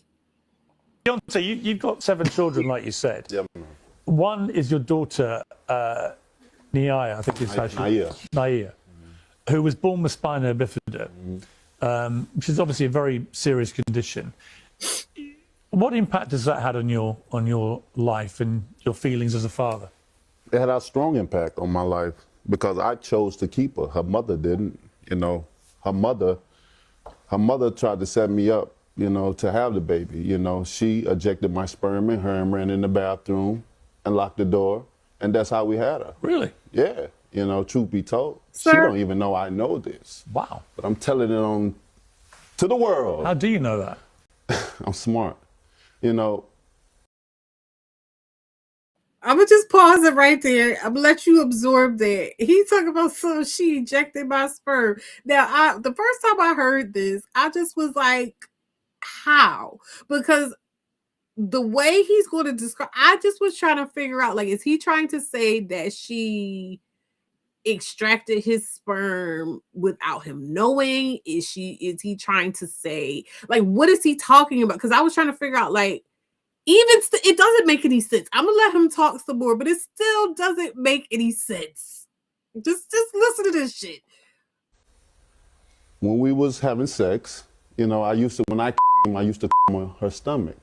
You know, I used to fold my towel nicely by the bed because I would want to wipe it off of her stomach. This particular time, she chose that she wanted to have a baby by me because I was the best thing that ever came into her life. Most of her relationships only last for 2 months or whatever because she. Hold up, I missed that part about the. Wait a minute. She said, "So y'all weren't doing it." That was exactly where I'm like, "What are you What are you describing here?" It was so bizarre to me. What are you trying to say that she did exactly? I am so confused, but it gets worse. So now he trying to say that basically she ain't never had no man. Okay, here we just listen. She was a promiscuous woman. I didn't know it at the time. I only found out this thing by reading her journal. She didn't know I read her journal either. You know, so during that time, I did what I do. I had a good and I her on her stomach. This time, I went and got the towel and tried to wipe it off, but she hit my hand so hard, I thought she hit my hand like a home run, like a baseball player do a baseball bat. But she screamed, "No!" as if she was being... Okay, so this is where, because after hearing it a few times, this is where I was just like, what exactly did he think she did? Because he's trying to say that he did his business on her stomach per usual, and she would not allow him to wipe it. What exactly is it did you think that she did What is it that you think that she did with this sperm that hit the air, mind you? Because mind you, a condom was never mentioned. A condom was never mentioned, right? Okay. Raped. She got up so quickly and ran into the bathroom and locked the door. 2 weeks later, she liked to go clubbing and drinking with her girls and stuff. Like, okay, cool. But this particular moment in time, she knew she was pregnant. So she was pregnant with my daughter, but she didn't do all the right things to, take her prenatal vitamins and things, the nutrients and the minerals that needed for my daughter to stay healthy. She just was worrying about this child having my child, but my child ended up with spina bifida. So going into the doctor's office, we had an opportunity to terminate the pregnancy, but it's just something in my heart. I just felt like she deserved to live. I wanted to take up on this opportunity of taking care of a girl that was born with spina bifida, a child that's in need. She needed me as I needed her. Where does your daughter live now? She lived with me. And has done ever since? Oh, most definitely. And her life has been better ever since coming. And do you have any contact with the mother? Or? Never. I blocked her. I don't want contact. Why? Does your daughter ever see her? I have 3 deadbeat mothers on my hand, I had a vision I would have all my children, and God is so beautiful. He's so great. You understand me? I don't go and bash the mothers, though. I don't go and do that. I don't use my platform or certain things to say this and say that. Sir, you just sat here and dragged that lady, told all her business, told us what's in her journal, everything else, unprovoked, because that's not even the question. That's not even the question that man asked you. Oh my God. I'm going to let him finish. I let life does what it gonna do. You know what I mean? I'm a beautiful father. You understand me? I love my children to death. When you have a father's love in the household, the success rate is through the roof, through the sky. I've been through all that where they want me to see my kids, where I had to take the milk and the Pampers and knock them. It's there and try to make me a deadbeat, but that wasn't in me. I can't, you know what I mean? I love my children too much to let them living in this world without a father. I've been through all that. So I always promote fathers, take care of your children. Deontay, you've got 7 children, like you said. Yeah, man. Okay. One is your daughter. That's that. Hello, Les. 7 children. 7 children. So 7 children, 7. And let me say something. Let me just say something. It hurt my heart. No. Don't laugh. Don't laugh. This is so serious. Like, I can't even. Okay. Baby. I'm so mad. Like, why? I'm sorry. Go ahead. I'm going to shut up. I'm going to be. Why? What? And you want to know the thing about it is, why is it that the more you learn about religion and all these books, is the more you realize that it's actually not that only like this kind of speech is not unique. Like the woman tempted, the woman being the reason, like this is all biblical. Like she made him whatever. Like we make it look like this is ignorance, but this is well-known ignorance that scholars have written down. I have a friend who shared this thing called the Malus Maleficorum, something like that. I think I sent it to you, where this old pastor preacher person was talking about how women are the evilest, blah blah blah blah blah blah blah, and her womanly wiles tempted him and blah blah blah blah, and she quinted and blah blah blah. Can you imagine? I looked up just to double check, but like this might not be a 500% accurate, but it's definitely something that is well known, that sperm health is an indicator of the health of like genetic issues with the kid. Sir, why are you like out here? Anyways. about it being her, like he insinuated that she gave him a baby with debilitations, and it's like, so you weren't there. Hold on, I'm looking up some. Keep talking. So you weren't there. So you had nothing to do with it. So was this divine? Was this divine incarnation that this baby came? So so your genes, your family history have nothing to do with the health of this child. And then why are you messing with women that live this life? Granted, there's no version of reality. There's no part of me that believes that this man knows anything about this woman in any meaningful way to be able to make that assertion. So I wanted to look up. Hold on, I'm going to share this. I asked, can sperm survive outside of the body to impregnate a woman? It says sperm can survive outside of the body for a very short time. Typically, sperm dies within 1 to 2 minutes when exposed to air or dry surfaces. However, if it lands on a moist surface, it can survive for up to 30 minutes. In the female reproductive tract, sperm can survive for 3 to 5 days under optimal conditions, such as the cervical mucus. Now, we have to remember also, and mind you, this is with the understanding that you do know that the pull-out method is dumb. Hold on. What is the effectiveness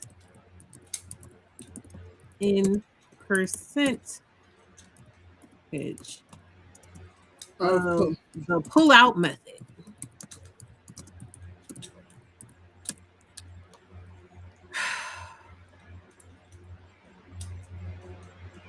Oh, it's a comprehensive guide to effectiveness, and even better, even freaking better.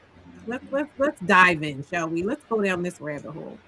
Withdrawal method has 78 to 80% effectiveness.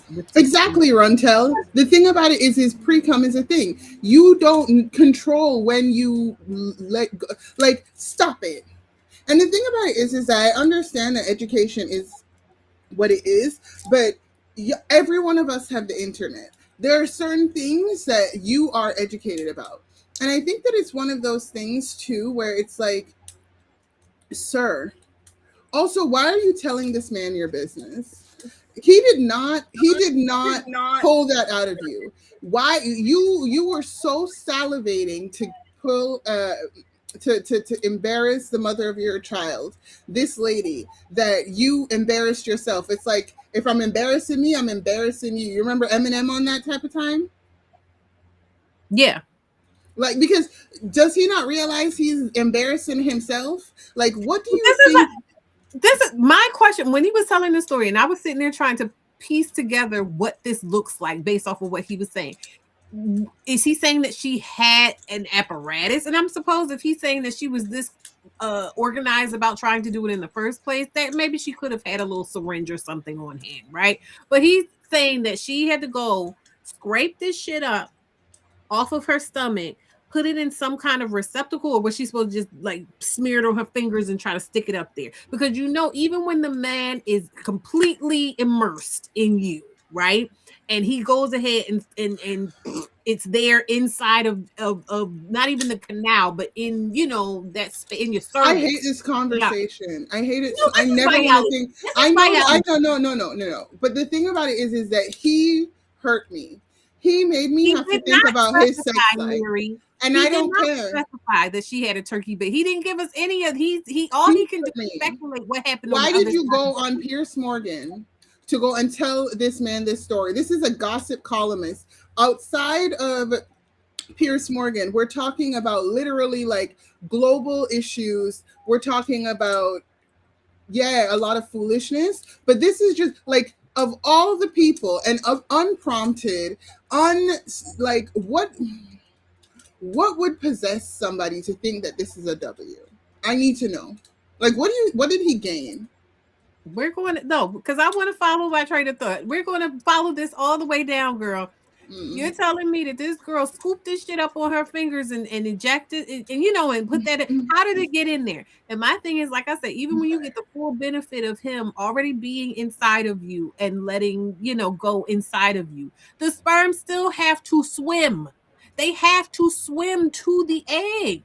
It's not just like, oh, it's right there. They have to swim. So you're telling me that all the times you weren't just lucky using the pull-out method, that all the times that you had sex with this lady without using any kind of protection, it's not possible that could have impregnated her, that she had to go and scoop your splooge off of her stomach and somehow manage to get it up there far enough so that it could go ahead and swim the rest of the way to the egg. Because I know ain't nobody fingers that long be touching the egg, like the what's that called? I forget what that. No, that classic painting with the guy and he's pointing like this and like God one. Yeah. Yes, where he's touching God's finger and God is touching his finger. That's how you had to touch the egg to make this thing work that you're trying to tell me. Anyway, let me read this. I mean, the turkey-based method is how a lot of people had surrogacies and, all the above with people. Like, it's not but you had to put it in a sterile cup. You understand what I'm saying? It has to be taken care of a particular kind of way. It has to be handled a particular kind of way. Withdrawal requires the male partner to remove the penis from the vagina before ejaculation occurs. This method demands significant self-control and precise timing. Medical research indicates whole medical systems having long recognized this technique, though modern science proves more nuanced in the understanding of its limitations. Effectiveness rates explain. Perfect use of the withdrawal method achieves approximately 96% effectiveness. However, typical use drops this rate around 78 to 80%. Typical use. It says perfect use. Typical use. He says they were doing this all the time. You get where I'm going with this? Drops it to around 78 to 80%, meaning around 20 to 22 pregnancies could occur per 100 women annually. These statistics highlight the method's inherent challenges and potential risks. Pre-ejaculatory fluid considerations. Here we go, run and tell. The presence of sperm in pre-ejaculatory fluid remains a critical concern. While initial fluid might not contain sperm, residual sperm from previous ejaculations can potentially be present. This biological complexity introduces additional uncertainty into withdrawal's effectiveness. Let me tell you something. Education is so key. And I know this might sound classist, and I never want to do that. But sir, you embarrass yourself on so many different dimensions, and you're out here making it seem like you're Captain Dad. Like, I need you to, I don't know where this man comes from. I don't know anything about his skill level or his life, I don't know what he does. But I hope that I feel bad for those kids because you think that this makes sense. You don't make sense, sir. You are not and even if you are that guy and there are women who are out here, plotting for men. A part of being a man of means is knowing that. Why did you why? Yes. What ownership do you have? That's what I'm saying. Like you hinged your whole everything you felt like you had to lose because the way he's painting her out to be desperate. He's painting her out to be scheming and all this other stuff. Yet you continue to have sex with her, and that's another reason why going back to the whole Brandy situation. Like I'm so tired of these niggas doing something, and they don't just do it once. They had a relation. Wanya and Brandy had an ongoing relationship. Like they did this for years.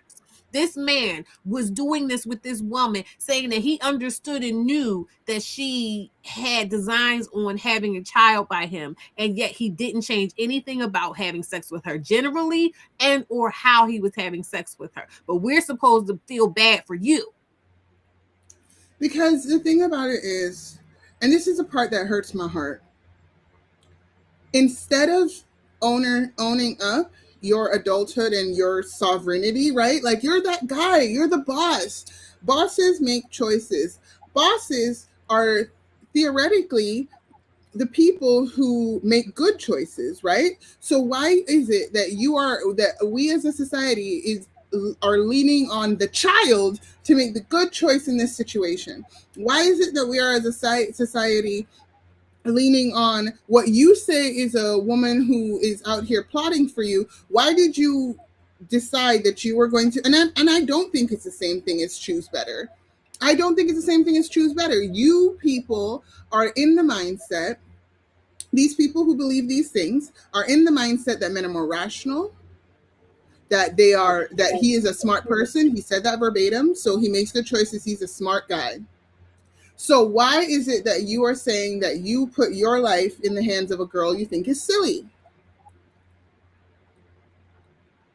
And she was promiscuous, very, very short. And this is something else too that pisses me off about the situation, both with him and with Wanye. Y'all are sitting there creating this scenario where this girl is just, Wanye said, "Oh well, if I fell in love, sometimes people make you fall out of love." So that this baby girl did something to you to make you fall out. She did something wrong. You get what I'm saying? That's the implication, is she did something wrong, and so therefore she was deserving of the way things worked out and what you did and everything like that. Him too. Oh, she ain't shit, and she ain't shit mother, and this and that and the other, and she was dealing with all these men, and these relationships didn't last, and all this other stuff. And I didn't want to have a baby with her. She was going to make me have a baby by doing this and that and the other. Sir. You didn't try to use a condom. You weren't using any kind of jelly or anything. Right. Require her to get on any kind of birth control. You didn't do any of the things that you could have done. You could have made those a standard and a requirement for being able to enjoy your company and enjoy you in that way. You didn't do any of that. Right. And so there's no amount of, so for me, the part that really is just kind of like the eternal eye roll is like, and then also you decide that you're going to come up here on Blue Ivy's internet and decide that you are going to randomly embarrass everybody with this cringy story that no one asked for. And I am mad about it. He was on that one. That show had been percolating. Okay. That was sitting on his spirit. And it should have stayed there longer. It did not metabolize long enough for him to make it coherent, to make it to his benefit at all. To like emphasize enough, that's not what he was asked. Right? I cannot emphasize it enough that it is not a W for him. Like, no, you think that Piers Morgan, of all people, I don't know anything about Piers Morgan's life, right? But do you think that Piers Morgan can relate to that? What do you think you were going to get sympathy from Piers Morgan? He was just like, look at me. He was, hold on. You will see me. You will see his face. He was like, Exactly. Piers Morgan in that moment was embarrassed for you, sir. Like, and the thing about it is that Piers Morgan did not ask to be that either. Like, he did not ask to be that either. He was being polite to you by letting you keep rambling on. But nobody asked for that. Nobody asked for that level of graphic. No one asked for that level of vulgarity. No one asked for that kind. Like, we don't know this lady. You are barely somebody that we know and is relevant. Why are you bringing, like, the reason why I'm angry about this. Go ahead. First of all, you got to remember too, he was doing this, or Piers was giving him an opportunity to speak about being the father that stepped up and taking care of this child with these problems, with these issues, and to make himself out to be, that exemplary father. He had it was teed up. He did not understand the assignment. He completely did not comprehend the assignment. In no way are you telling me that man understood the assignment. I'm telling, because he had been waiting for an opportunity. He had been waiting for an opportunity. But what I'm mad. I'm mad. Let me tell you why. I'm mad. I'm gonna share. it's on my heart. It's on my spirit. I'm mad because, like, somebody's gonna watch this video and some idiot is going to say that we're being mean to him and we should empathize with him because empathy, right? Okay. And I am so sick and tired of anybody asking me, and I mean, and this might not be the best version of me, but it's just like, why are you making this my problem? This is not my problem. And it's not that I don't care about your child. I obviously care about this child, right? But how the baby was conceived was between two consenting adults. If this lady had enough time to run into the bathroom and scrape this off with a turkey baster and do whatever it was necessary to make this happen, or if she was having enough of a time with you where she was able to get pregnant, that is how conception works. That's how tons of babies are made. I do not, that is a valid story for how a child is made. What part of that is pertinent to anything?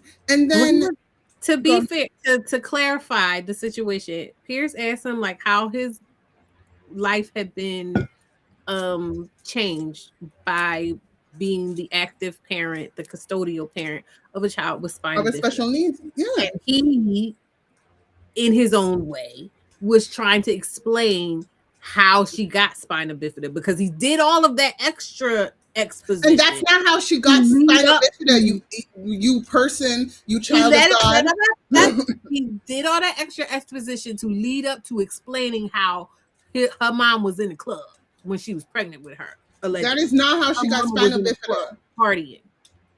So that's how she got spina bifida. That's not how one gets spina bifida. Like, I'm sorry. That's not how you get spinal. I'm not a doctor. I will never be a doctor. I don't like bodily fluids. I don't like any kind of. So I'm never gonna be a doctor. But I'm telling you, that's not how you get spinal bifida. That I've watched enough Grey's Anatomy to know that's not how you get that. Yes, that was all of that was to say what caused her spinal bifida, even though that was not the question. And you have to, again, I had to process. I had to watch it a few different times to understand all of what was going on and what was, you get what I'm saying? Because he threw so much at us. But yes, that was his explanation of how the child got spina bifida in the first place. And then he circled back around to saying, but he's happy that he convinced her or to keep the baby regardless, or that he was, open to keeping the baby regardless because it has changed his life in a positive way and shown him, things about himself and parenthood or whatever. So he did eventually get around to answering the question, but he felt it pertinent that we know that the mama was a whore and a scheming, gold-digging, unloved whore. That you were suspicious of the whole time, that you had no. And it's just like, sir, you have 7 children. You have 7 children.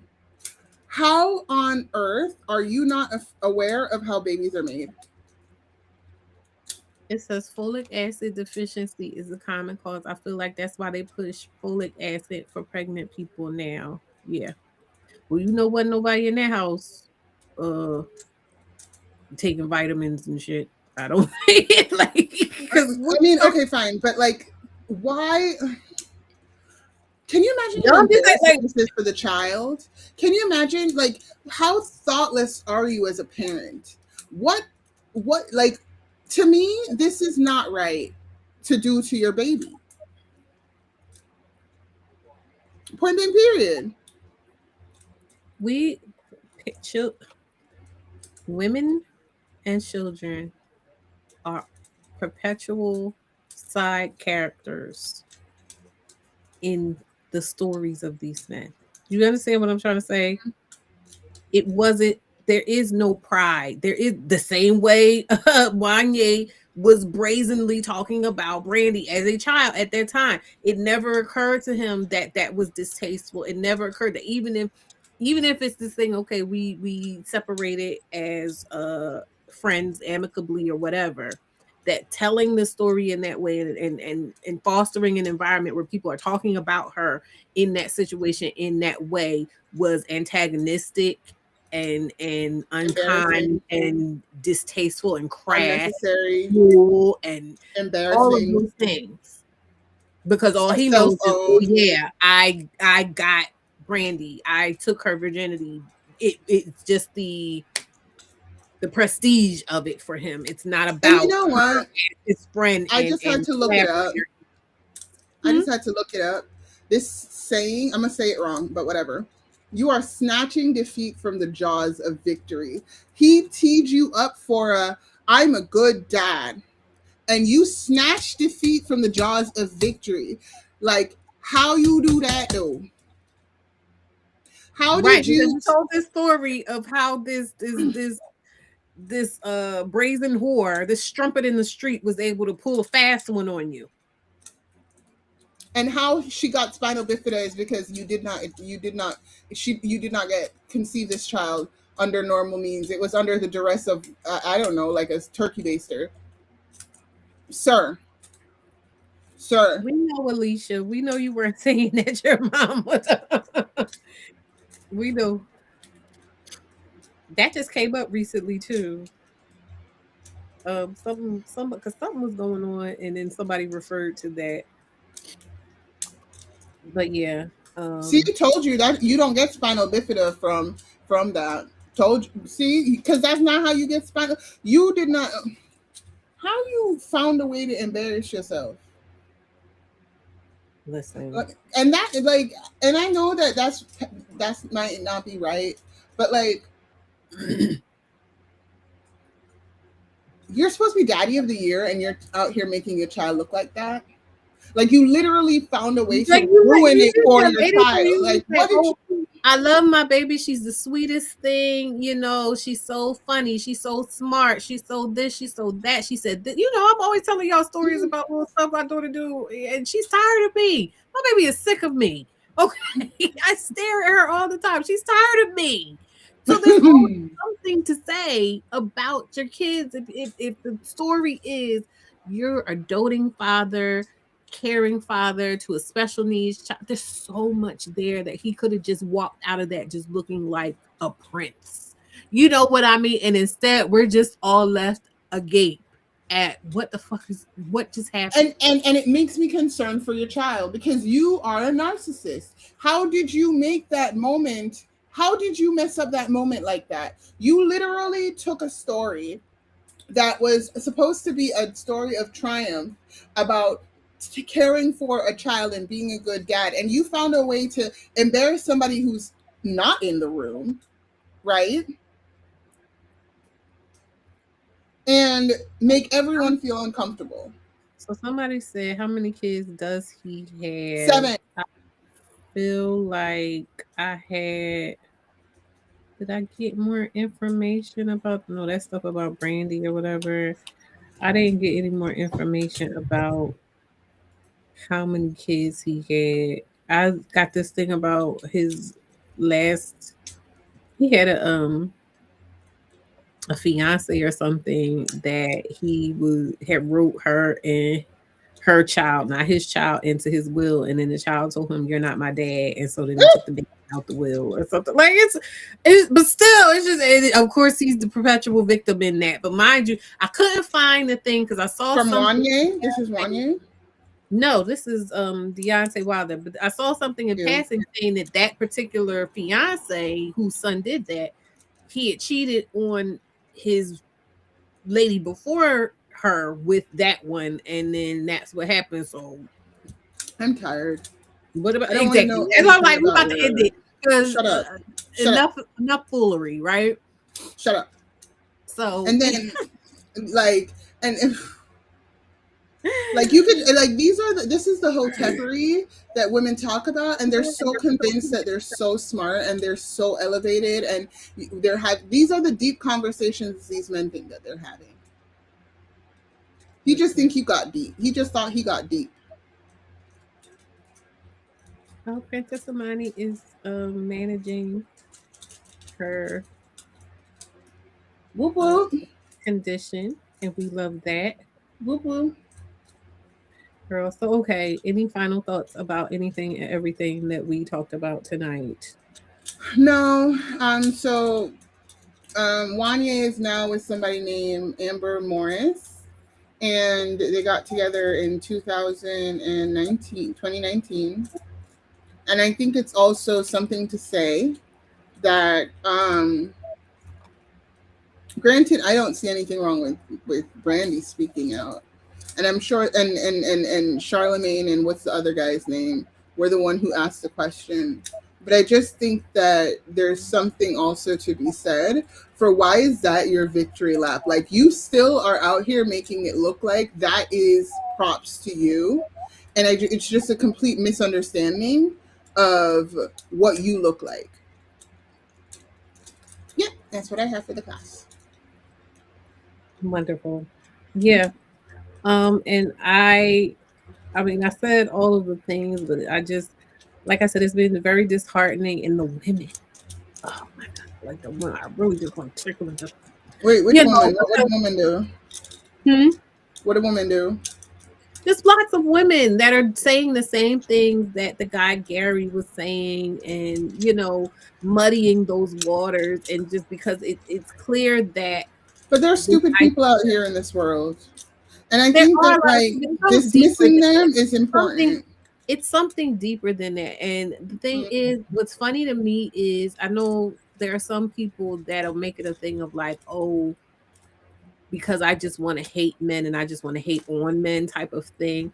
Okay. And it's in the sense that, I talk about men TM. Yeah, I hate men TM to the day that I die. I hate them like Kendrick hates Drake. You know what I mean? Is not just men. It's like I said, men TM is the air in which exists. That Wanye Morris took his old ass, even then, his old ass into that studio and sat down. And when someone asked him that question, just like Deontay Wilder could have went about it a different way, the way he explained his business, Wanye could have did it a different way. And this idea that it's Brandy's fault for not taking offense to the way that Wanye approached that sensitive time, because it's sensitive because this is y'all history together. This is not just y'all history together. This is y'all sexual history together. And this is her brand. This is her brand. The time frame it was, the age she was, knowing that her brand has been all of that stuff. And I'm not necessarily saying like covering up if there was some wrongdoing on her part or something, like, you know what I mean? I'm not saying you need to cover up her shame. But that's not what happened either. He did not have anything to say about her.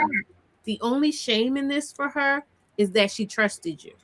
The only shame in this for her is that she believed the things you were telling her at that time and took them at face value. That's the only shame in this for her. So she was a child. She was naive, which is why you were attracted. Yep. Yeah. So there's no, I'm deep soul tired of inhabiting space with people who don't see the problem in that. And let's be realistic about it, right? You can't do nothing about it. It happened. It's over. Everybody's grown. Everybody's living their lives. For all intents and purposes, they both had nice experiences and good lives and careers and whatnot, right? But there's just something about, and this too, you know what? I'm getting reactivated again, because at the end of the day, he has daughters. Wanye has daughters. And the thing that I have yet to see anybody ask these niggas, you gotta scrutinize these niggas. You should have asked him, would you have wanted that scenario exactly how everything played out for you and Brandy? How would you feel about that if it was your daughter? How would you feel about that if you tapped somebody on the shoulder to mentor your daughter and that's what came of it? How would you feel if you was Sonia right now finding out about this? How would you get what I'm like? I would want until I could sit and see a nigga answer that and feel like they're not putting no kind of spin on it or trying to evade it or anything like that. But then I also think it's important to point out that we are also assuming that they see their daughters in a loving way, Oh, this is the thing. It's not even about love and way because they don't even have to be like lovey-dovey with their daughters for you to be able to see the tell. Because I've said this to dudes that are just kind of like lackadaisical about their parenthood, right? But they get offended. Like if I say, okay, the stuff you were doing, I've done this with people. What you're doing to me right now, how would you feel if somebody did that to your daughter? It's not the same. You get what I'm saying? So the reaction doesn't have to be, oh, I didn't think about it. Because most of the guys that feel lovey-dovey, they'll come in and say, you know what, I didn't see things that way until like nobody has to have that conversation with them per se once they have the daughter. You get what I'm saying? But it's the ones where you like, hey, put your mind, let's superimpose this scenario over your daughter and some random nigga. How you feel about that? And most of the time they'll just jump like, no, I don't even want to, they don't even want to go there. Because the thing about it is, and like, the reason why I don't believe that people with this mindset, not all men, but these men who think this way, right? There is something that we have to admit that they lack empathy for women. And I don't think that we can honestly say that does not extend to their female children. Like like, I understand that what you're saying, that there are men who would see it differently, but that's more so about how they would want to see themselves. Like they're more so fighting against the image of how they look in the situation, having to wrestle with and acknowledge who they are in that. But it's not about empathy for the little girl. In that moment, in that question, it is absolutely not fear for their daughter, advocacy for their daughter. No, in that moment, it is you pushing the issue to make them think that they're saying another man victimizing them in some way by violating their property. Child. Exactly.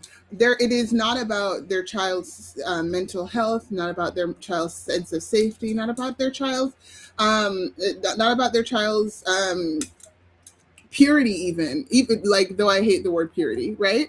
It is about, why are you like, I don't even want to go down the mental pathways to consider whether or not I'm right or wrong in this scenario. They're rejecting even having the conversation. And I think that is an important thing to point out, because ultimately that goes to show that you don't care. You don't care. The truth is that you don't care, and you're mad at me for making you want to care and making you feel like you should care. You don't think you should have to care. And that might sound like it's a lot to put in your mouth, but if you can't decide to stop, if you can't decide to reflect when you are in that moment, you're saying it's not the same, blah, you black out and you start talking about something else, it means you don't care. Yeah. Point period.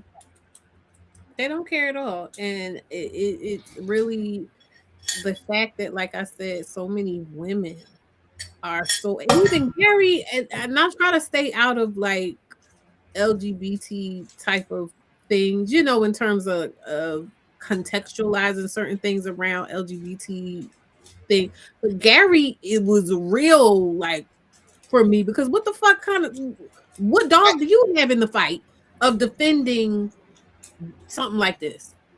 So I was not here for that part of it at a call, so I'm just gonna back out of that. But I will say that for me, I don't even, because there's a different identity groups, right? Like women who are not, straight, still have to navigate their relationship with men, right? So men who are not straight are still putting their identity together based off of their proximity to women, even if they don't want to have that kind of relationship with them. And somebody did a TikTok about it, and it was really good. And I know this, and I knew this before, but they were saying that basically people who cannot find compassion, a certain kind of compassion for vulnerability in these types of situations, are people that probably needed it at some point and didn't get it.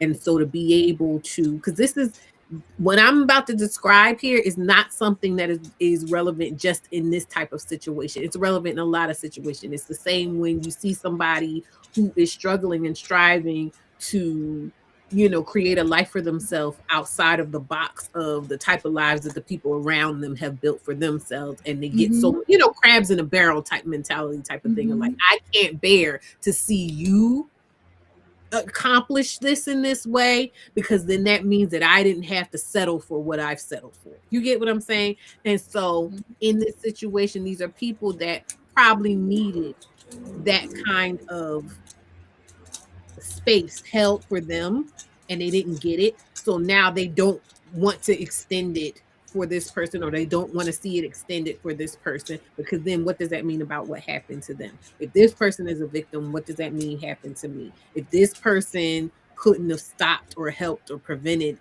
themselves in any kind of way in this situation, what does that mean about me?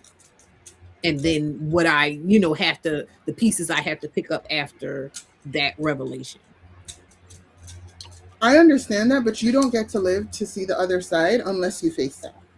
Right? You don't get healing either. You don't get peace either. Like, a lot of times people forget the fact that you can only heal something you acknowledge. Nothing gets healed in the dark, right?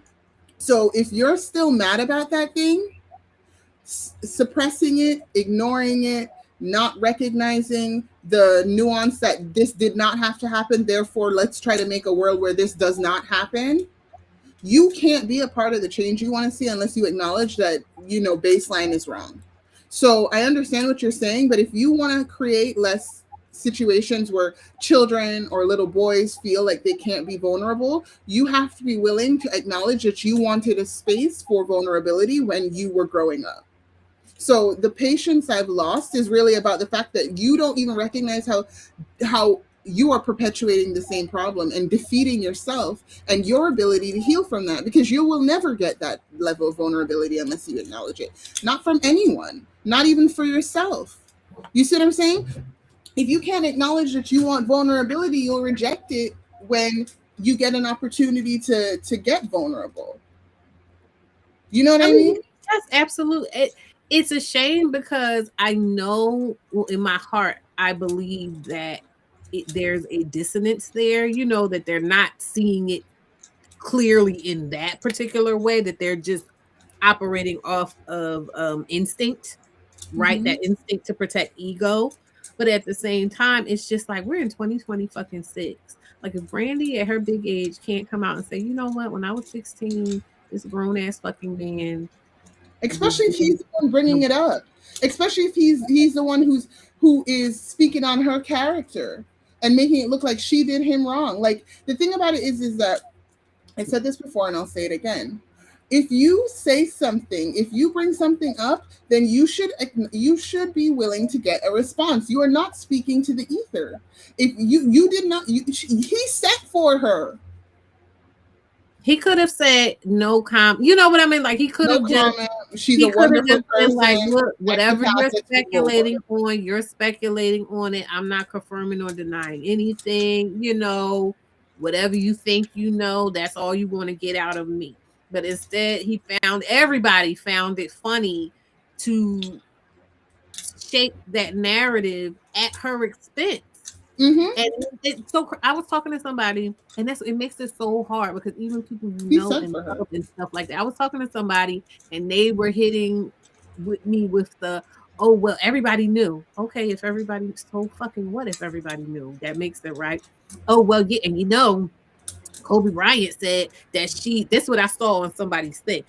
Kobe Bryant said that this person said it. Kobe Bryant basically, I remember the rumor going around that Kobe Bryant said that she wasn't fresh. I said, I guess she wasn't if she was dealing with a dirty dick grown ass nigga. Gross. So I'm not gonna say all of that. But I will say, it's not about whether that's true or not. It's not about whether that's true or not. But it's about, no matter what you try to throw out there in terms of her character, how she was behaving, it all would track based off of what happened to her. Because she wasn't allowed to just be the child that she was. And let's just be honest. Even if she was, you're the adult in the room. If you want to be a big deal, you have to be willing to be the bigger person. The onus is on you to make that decision for for the people in the room, because you are the adult. You are the adult, sir.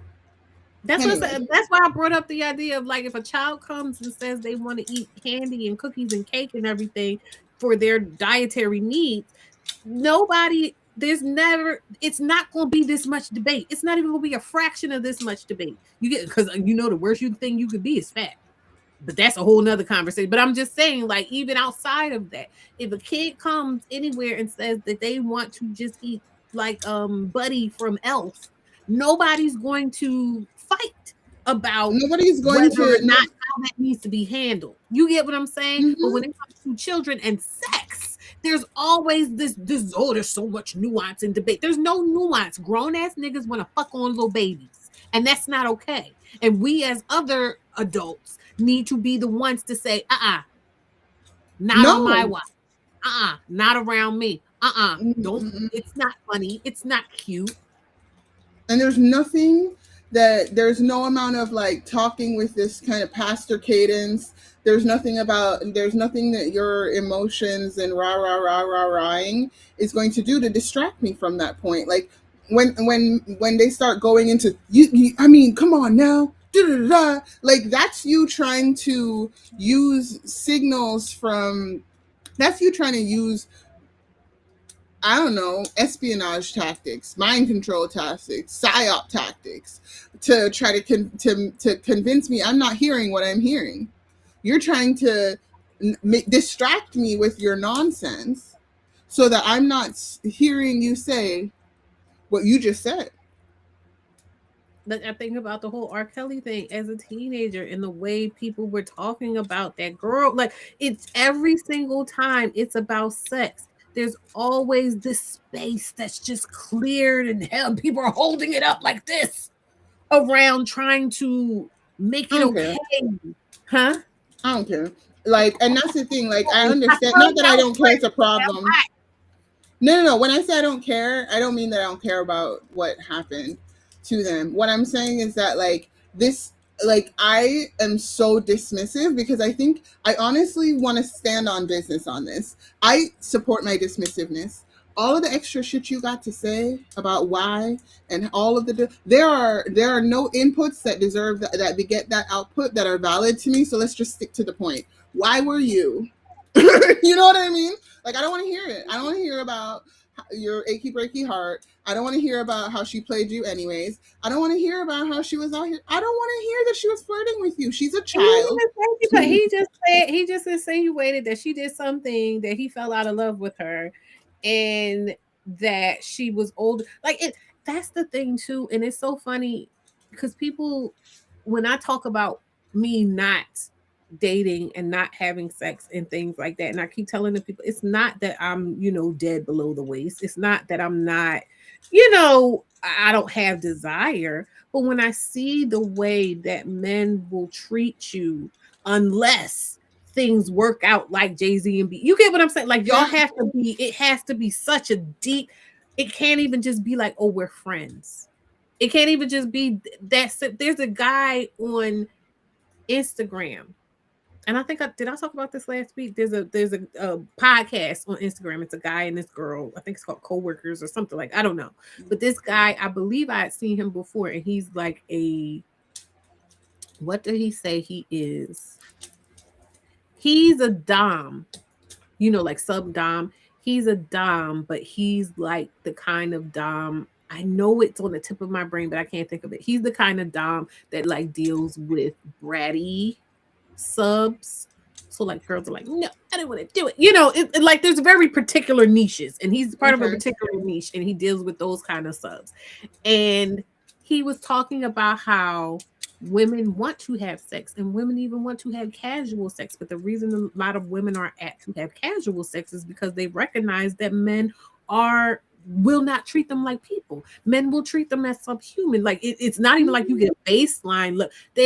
You're not even. I'm supposed to allow you to put yourself in myself but you're be able to look at like I'm not even like I'm just somebody out on the street. I'm less than somebody out on the street because I let you do that under these, Anyways. you know what I'm like, it doesn't even, so like if I'm out on the street, I might just get ignored. Anyways, I But gotta if hop. I go ahead and but- do this with you, you're going to look at me, you're going to treat me like he treated Brand. You get what I'm saying? 100%. I gotta hop and go do something real quick, but Yeah, I go ahead. totally get what you're saying. All right. Good night, All right. everyone. Good night. But yeah, so that is it. Princess Amani says, I think we're starting to say that now, but it's not remiss of me that Brandy was raised by an Arab woman where you get with the man with power as early as you have it and using it as leverage. Here's the thing. Now you got me thinking again, because I was thinking about this earlier as well. We got to go to man in the house, you know, 2-parent household and this and that and the other. And somebody said, and I pinned it earlier. Yeah, good night to Les. I had pinned it earlier because people were talking about Monica. And not only Monica, but and somebody was pointing out that Jay-Z had messed with Foxy Brown earlier. Yeah. And Monica was young dating, and so was Foxy Brown. This is the thing. One of the reasons that I feel like because people talk about the thing with Foxy Brown, they usually just only bring it up to try to like sully Jay-Z, right? They don't necessarily talk about it in terms of like, what did it do to Foxy Brown? Is she okay? This type of, they usually only talk about it to sully Jay-Z. And also with Monica, I remember when there was that you know, that comparison going on between Brandy and Monica, that was one of the things. Monica was considered a round-the-way girl. I won't necessarily say that she was being pushed as fast, but she definitely was being pushed as like a ghetto type girl. And so therefore, I think that that comes with the implication that like she does ghetto things. She's messing with ghetto men. You know what I mean? Like there was this idea that Brandy was this prim, proper Disney type princess and Monica was just this ghetto girl type of thing. And so these ideas also around 2-parent households and grow. And you know, people will use that language or say they need girls and women who were bred within a patriarchal household, you know, a man-led household.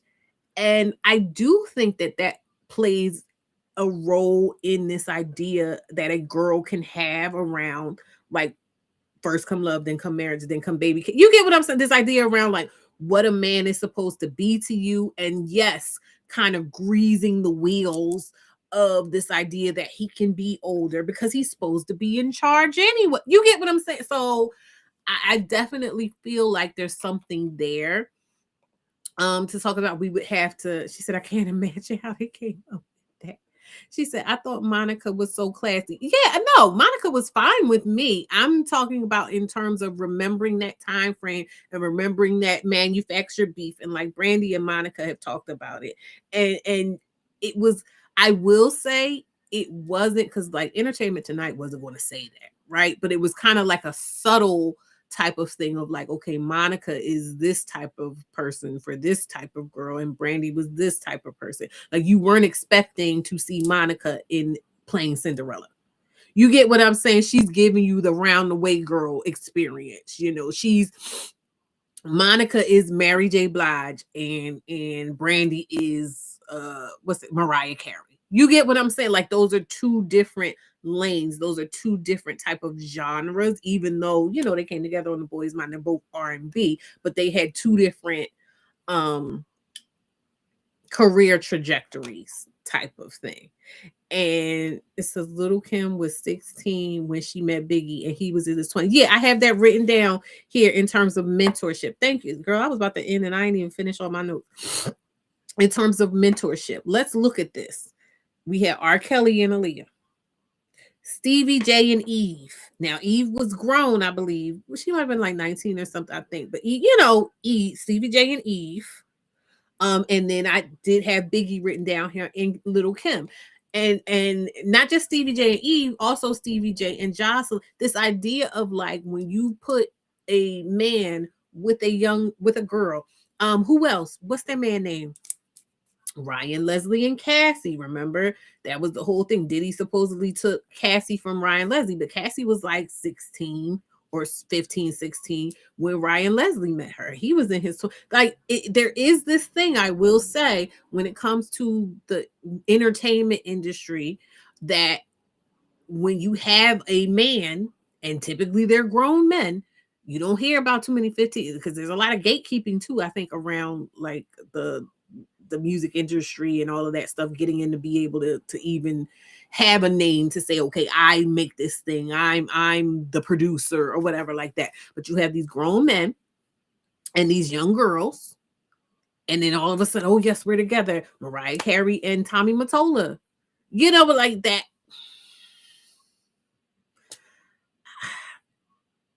It's I don't know, like you gotta keep your head on a swivel, man. And I will say that there is something to this idea of to Princess, that was you, Princess Amani, right? Yeah, with Princess Amani saying about parents kind of like arranging these situations and things like that. I do feel like, and that's what Brandy said, like that they kept it secret until she became 18, and then they went to their parents. So I do feel like that was the reason why at that point, with her being 18 or whatever, they were just like, yeah, okay, go ahead, you've been around or whatever. But within that, baked into that, is the assumption as a parent of that, well, now I don't have to worry about some ragamuffin coming along and making a baby mama out of her, because we have this person, we know he's a friend of the family. You know what I mean? Like it's its own logic to it. I'm not saying I'm with it. I'm not saying I do it. I'm just saying, like, if you as a parent trying to mitigate all of the pitfalls that a person can have, and like I said, you have Beyonce, for all intents and purposes, that's the blueprint, pun kind of intended, of that situation working out. She says, you better clock that tea. Oh, so thank you so much. You're welcome. Listen, we need it, because it was hurting my heart hearing all of this. And back then they would lie about their ages to be in the room, but those grown men knew. Yeah, and I mean, and in this situation, like, everybody knew. That's what I'm saying. Like, there was no way not to know, because that girl had been working since she was way younger. So that's what I'm like, even there are a lot of different ways. She said, yes, protection from the grown man. Shaking my head. The logic was deeply flawed by the lack of rights women had. Yeah, because it's all picture. At the end, all of this stuff was established to maintain power within the hands of men, to maintain and exchange power amongst men. So this idea that this girl who grew up, I believe she grew up in the church. I think her dad was like a pastor or something, or church adjacent, but father in the home, they're married, all this other stuff, all of the things that she's not going to be thinking, oh, well, he said he loves me. And also, y'all, they are so visible. How is this 16-year-old supposed to have the sophisticated mind to be able to try to extract the ways that he could be being manipulative, when she's like, okay, well, we are pretty public figures. He's being seen with me. You know what I'm like? There's a lot of ways for her to justify and like try to quiet whatever intuitive feelings she might have been having about the situation, because again, he was bold and brazen in a lot of particular ways. You get what I'm saying? And so it's like that expectation that she specifically of everyone was supposed to be the one to go, no, wait a minute, this isn't right, and everybody needs to slow down and stop, and like it's so she loved him,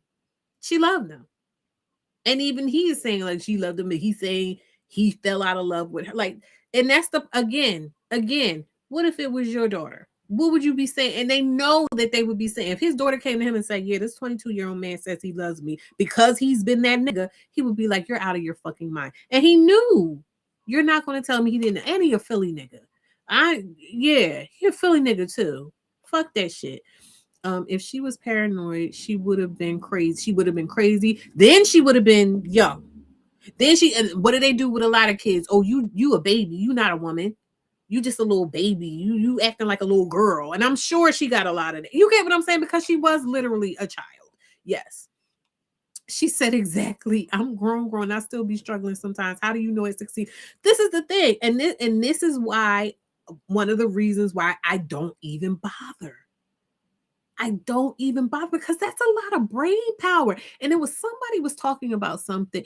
Kev on stage. I'm gonna play him because I have him up in the queue, and I didn't know if it was going to be relevant, but it's relevant because he's talking about the time and energy it would take to be lascivious. So hold on one second. Was this TikTok? Yeah, it was TikTok. Help negotiating business deal. Titties ain't gonna save me $100,000. Fat coochie, boo. Why is this deal not closing? I don't know. Chasing women is energy. Yeah. Lying is energy. Yes. DMing, all energy. And that's not why I do it, but I realize I run on efficiency. I check in with my wife. It takes the same energy to be happily married. And in exchange, I get love, I get safety, I get sound business advice. Just today, Jay. What happened today? Jay, we negotiating this deal with this TV company. Okay. And something's not right. And I'm great at a lot of business, but I'm not perfect on everything. My wife is like, they're going to pass and they want to do something else because XYZ is just not making sense. This is yesterday. Okay. Right? She's like, this and that. Guarantee you, Kev, when you finally talk to him, this is what's going to happen. Kid you not, Jay, I had lunch before I came here. The person's like, all right, so it's going to be a pass, but here's what they want to do. And in my head, I'm like, nigga, right? This is my wife. Yeah. This is her all the time. The girl in the DM couldn't have told you that. Nigga, you don't know nothing, girl in the DM. Fat titties, fat butt. I need help negotiating business deal. Titties ain't going to save me $100,000. Fat coochie, boo. Why is this deal not closing? I don't know what a fat coochie is, Jay, but I don't care. Maybe the lips are fat. Maybe they're uneven. I don't know. Oh my God. But what I'm telling you is my wife helps me close deals. I'm not giving that up. Fat butt. Fat butt, fat butt. Boo. How do I make this show more efficiently? My wife knows. Can we make t-shirts that say fat butt, boo? Bro, y'all missing the thing. If you pour into that woman, she gonna help you negotiate the deal. This is my secret weapon. Come on. She know, bro. It's not secret. Not so secret. Jay, and she knows me. Like I'm all games and fun, but I low key can be very vindictive and X, Y, and Z. Okay, you. I low key, Jay.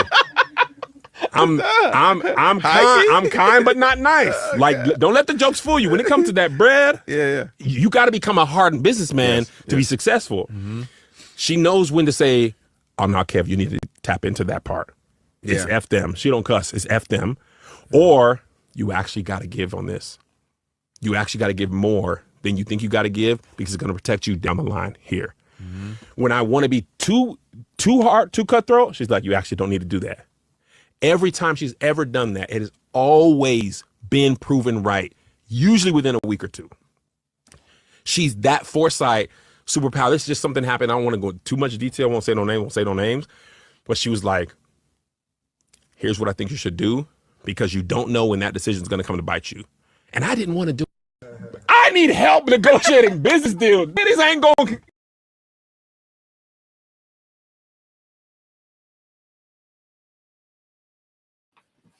And I think this was a perfect way to kind of wrap everything up and everything, because that what he just said kind of sparked something in my mind about my book and the way I end my book, like the very ending of my book. When he was talking about the value that his wife brings him in terms of the way he utilizes her, the value he was able to recognize within her, because he's not just going after things. And I also think, she said, why were we listening to, I'm telling you why. She said his wife is useful and I don't like that. Please. No, but in relationships, and I think, how about this? Anybody that's here that was in spaces where People spoke of me as a wife, right? And I'm not saying I was, but I'm just saying, when you're in relationship with someone and you just are smart and perceptive and have ideas and see things and pattern recognition and all that type of stuff, and that's just who you are. If someone is smart and they treat you well, then yes, they can benefit off of those gifts that you have. She said, "Ew, I hate it. Oh my God." I don't think of it so much as an extraction of her, but I think of it as this is who she is as a person. And he, in his grown man wisdom, recognizes that it's better to care for her and listen to her than to go around chase like Deontay Wilder. He's leaning on the gifts that were bestowed to him that he has access to, and he's tapping into that abundance within his wife. And what I'm saying is that, just don't laugh, Alicia.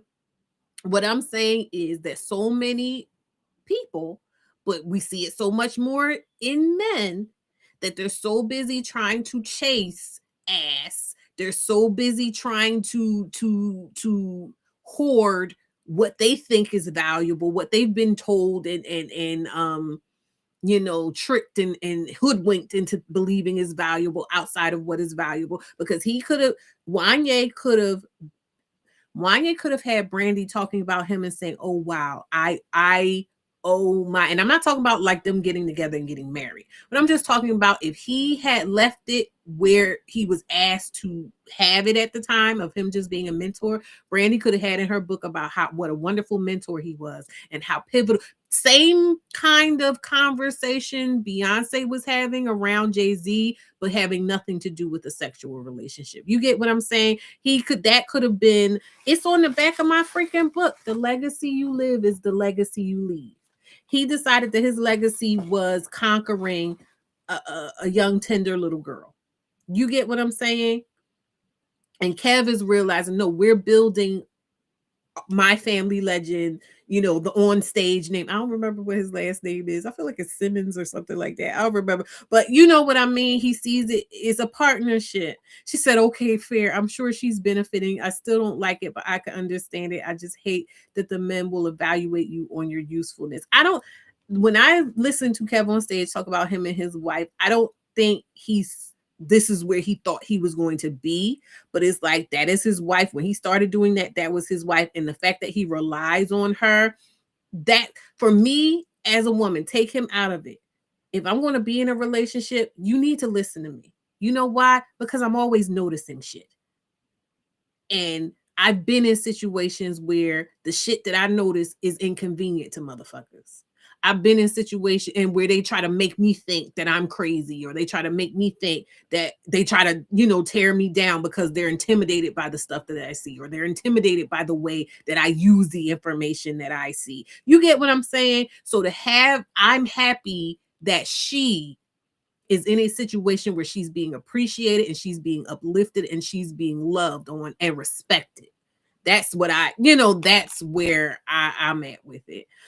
Kevin on stage has a lot of respect for me. Yeah, he gives her props all the time in every way. And that's what I'm saying. Like, if you going to mess with a dude, it needs to be that or nothing. You know what I mean? But yeah, I wanted to also, because he was talking about, with him talking about her value, you heard the way Deontay Wilder talked about all of his baby moms, and yet he was fucking all of them, and unfortunately they continuously fucked him. You get what I'm saying? And he ain't saying nobody was a one night stand, and it seemed like he had fiancés before. I believe he was married before to one of his baby moms. So what I'm saying is that a lot of us deal with people who don't even have that for us, who see no value in us whatsoever, except to be able to drag us as a means of trying to uplift themselves. Like, he couldn't even see the opportunity that he had to uplift himself without trying to drag them. He didn't see enough value in himself to not need to drag them in order to be uplifted in what he was already being uplifted for. You get what I'm saying? But at the end of my book, I said, it says, it also helps me to understand my value is still viable, even if someone else doesn't see it. Believe in your own value so you can teach your babies how to believe in theirs. hold on. Whatever you wish for them to strive to create for yourself first. Even if you don't quite make it, you'll instill in your children an invaluable life skill set. Even more importantly, they'll do it for you, sis, because you deserve to be happy. Oh, wait, sorry, I gotta go back a little bit. I said, while it can be fun to think of the people, I want you to know, I need you to understand that any value you command in this world originates from within you. I'm not a religious person, but I do read the Bible from time to time. And one of my favorite verses is, cast not ye pearls before swine. While it can be fun to think of people who hurt or reject us as swine, I take this verse to mean not everyone will understand the value of what it is you have to offer. And so you shouldn't keep trying to give it to them because they won't treat it properly. They don't have the capacity to understand any more than a pig would understand the value of a pearl. They just don't have the range.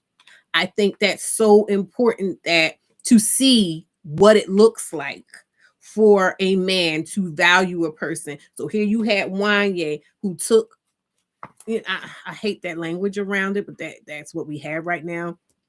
Took Brandy's virginity, and listen to how he talked about her. You know what I mean? You had Deontay Wilder, who had children with all these women. Listen to how he talked about them. You know what I mean? But then juxtaposed with Kev on stage, who's saying, yeah, I don't know how I would be able to function and build what I'm trying to build and get what I'm worth without her sharing her worth with me. I think that's incredible. You know what I mean? And it's love. I love to see it. Yeah, see, love to see it. I said joy is set before me every single day. Let's not be like Deontay, okay? Let's see the abundance that's being set before us, as opposed to, you know, the bullshit that we that we engage in, mind you.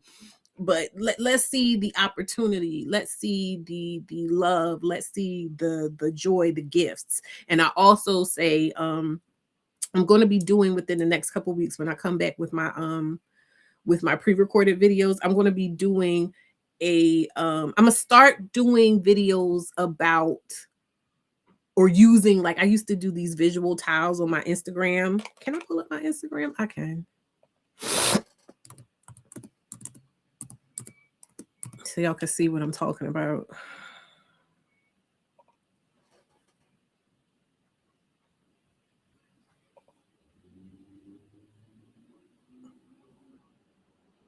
Where is my, oh, there's my profile. Okay, so this is my Instagram, and see how I have that tile right there. And let me go down. See how I have these. Dang, that was a long time ago. I don't even be on this like that. Okay, so see these tiles things? I used to do these as my posts. And this one, your attention is a gift, not a party favor. That one is so meaning to, you know, like, your attention is a gift, not a party favor. If someone is able to be in your life, if someone is able to share time with you, if you're giving them your thoughts, like I said, you're able to see things and you're sharing it with them, that's a gift. You're not seeing anything. Oh yeah, I'm sorry, I didn't share it. I just pulled it up. He. Show. Here it is. Okay. Where is it? So that one right there that says your attention is a gift, not a party favor. Like, those are the types of tiles I did. And there's one that I'm going to be doing the legacy you live is the legacy you leave. That was one. Accountability is a tool, not a weapon. So this one is the one. I got one more like couple minutes long video that I'm gonna be doing around birth your bag, explaining what birth your bag is in my LUSM ideology playlist. And so after that, I'm going to start doing videos that are going to be a bit longer, probably longer form videos, where I'm going to be kind of going over my thoughts around these things. So accountability is a tool, not a weapon. That's going to be the first one that I'm going to be expounding my thoughts around. So look out for that. Those are going to be good. I like those. But yeah, like this book, this platform is all about just recognizing the ways that these institutions, patriarchy, misogyny, all of these types of things are set up to extract us from our values, to extract our value from us, to distract us from our value, to lie to us and tell us we don't have value, to do these things like we saw Wanye doing to Brandy, like we saw Deontay doing to his baby mom, to tell us that we don't deserve to be treated the way Kev on stage treats his wife, like all of these things. We're here to deconstruct these things in a safe space where nobody's going to come and talk that fuck ass shit. So yeah. So that being said, I'm going to bid you all good night. Thank you so much, Les, as always, for coming up and shitting and chatting with me. Thank you, Princess Amani, giving us so many things, and congratulations on, tackling your particular situation. Lorenza Fitness, who's here? Alicia, Wake Up popped in for a bit. Les, Mary came through. What was where's she at? I don't know if she's still here. I'm trying to find her comment. I see you running till Ami. That's who it is. Ami, I was looking for. Ami, thank you all. Did I say Lorenza? Jazzy came on through. Thank you all for coming and chilling with me. I love you. I think Chica's still here too. I know Chica had posted it. Shout out to you also. I wanted to say that publicly as well. Shout out to you for always like letting people know when we post things. Like that's so meaningful. And that really, like, I don't know how, but I'm going to have to do something for you because I love it. It's so like kind, and you don't have to do it, and you do it every single time. And I want you to know that, like, I truly appreciate it. I love all of you guys. I'm really excited. Oh, also too, I've been thinking about, because I'm learning about like what works on YouTube in terms of growing and like what types of content works and what types of niches and things like that. And so it's come to my attention that the we do love Chica. The live streams are probably not going to be the things that are going to put us over the edge, but I still want to do them. But I'm trying to figure out how to be able to like let only the subscribers know. It's saying that I can only let like members know, like if I want to do members only screen, because I wanted to do live streams for subscribers only. So what I'm thinking about doing is, and you don't have to pay any money for this. If you join my Patreon, you can join my Patreon for free. If you join my Patreon for free, I'll be able to do unlisted live streams. So that way the live streams are just for us. And that way I'll just be doing like my pre-recorded videos on YouTube proper, and y'all can still watch it on YouTube, but you get what I'm saying? Like only the people in Patreon will know when I go live, if that makes sense. So that way I just want to, I'm trying to set up walls of access to me as I grow preemptively, so that I'm not overwhelming myself, so that I'm not inviting too much bullshit into y'all, into y'all sphere and things like that. But I know I'm going to start ramping up these pre-recorded videos. So I'm thinking that I want to make live access to me to be able to actually interact with me more exclusive. But I don't want to have to force anybody who's not already inclined to become a member to do it. So I'm just saying, if you want to, in fact, let me find my Patreon. Again, you don't have to join my Patreon as a member, like a paying member. If you just are like, hey, I'm on Patreon, I'm in your Patreon, that way you'll get the emails and the notifications whenever I post something. Does that make sense? Okay, so I'm gonna post this here, and you guys can join if you want to. Like I said, for the free one. You don't have to pay. And that way, when I start doing them transitions, you'll already be in the zone. And I'll keep reminding y'all as we go along, as we move up to that. But all right, I'm gonna let y'all go. I love you all. Thank you. She said, get your coin members only. What would a man do?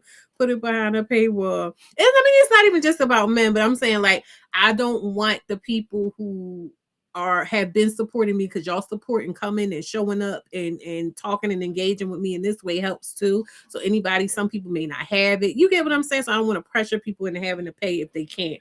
But I just want y'all people who have been down with me so far, that's what I'm telling y'all now, to still be able to access me. But as we get bigger, and remember what happened in that other space, as we get bigger, I'm doing what certain people wasn't listening to me and other people about doing. I'm going to do those things. So we're going to do that, and we're going to be okay. All right, y'all.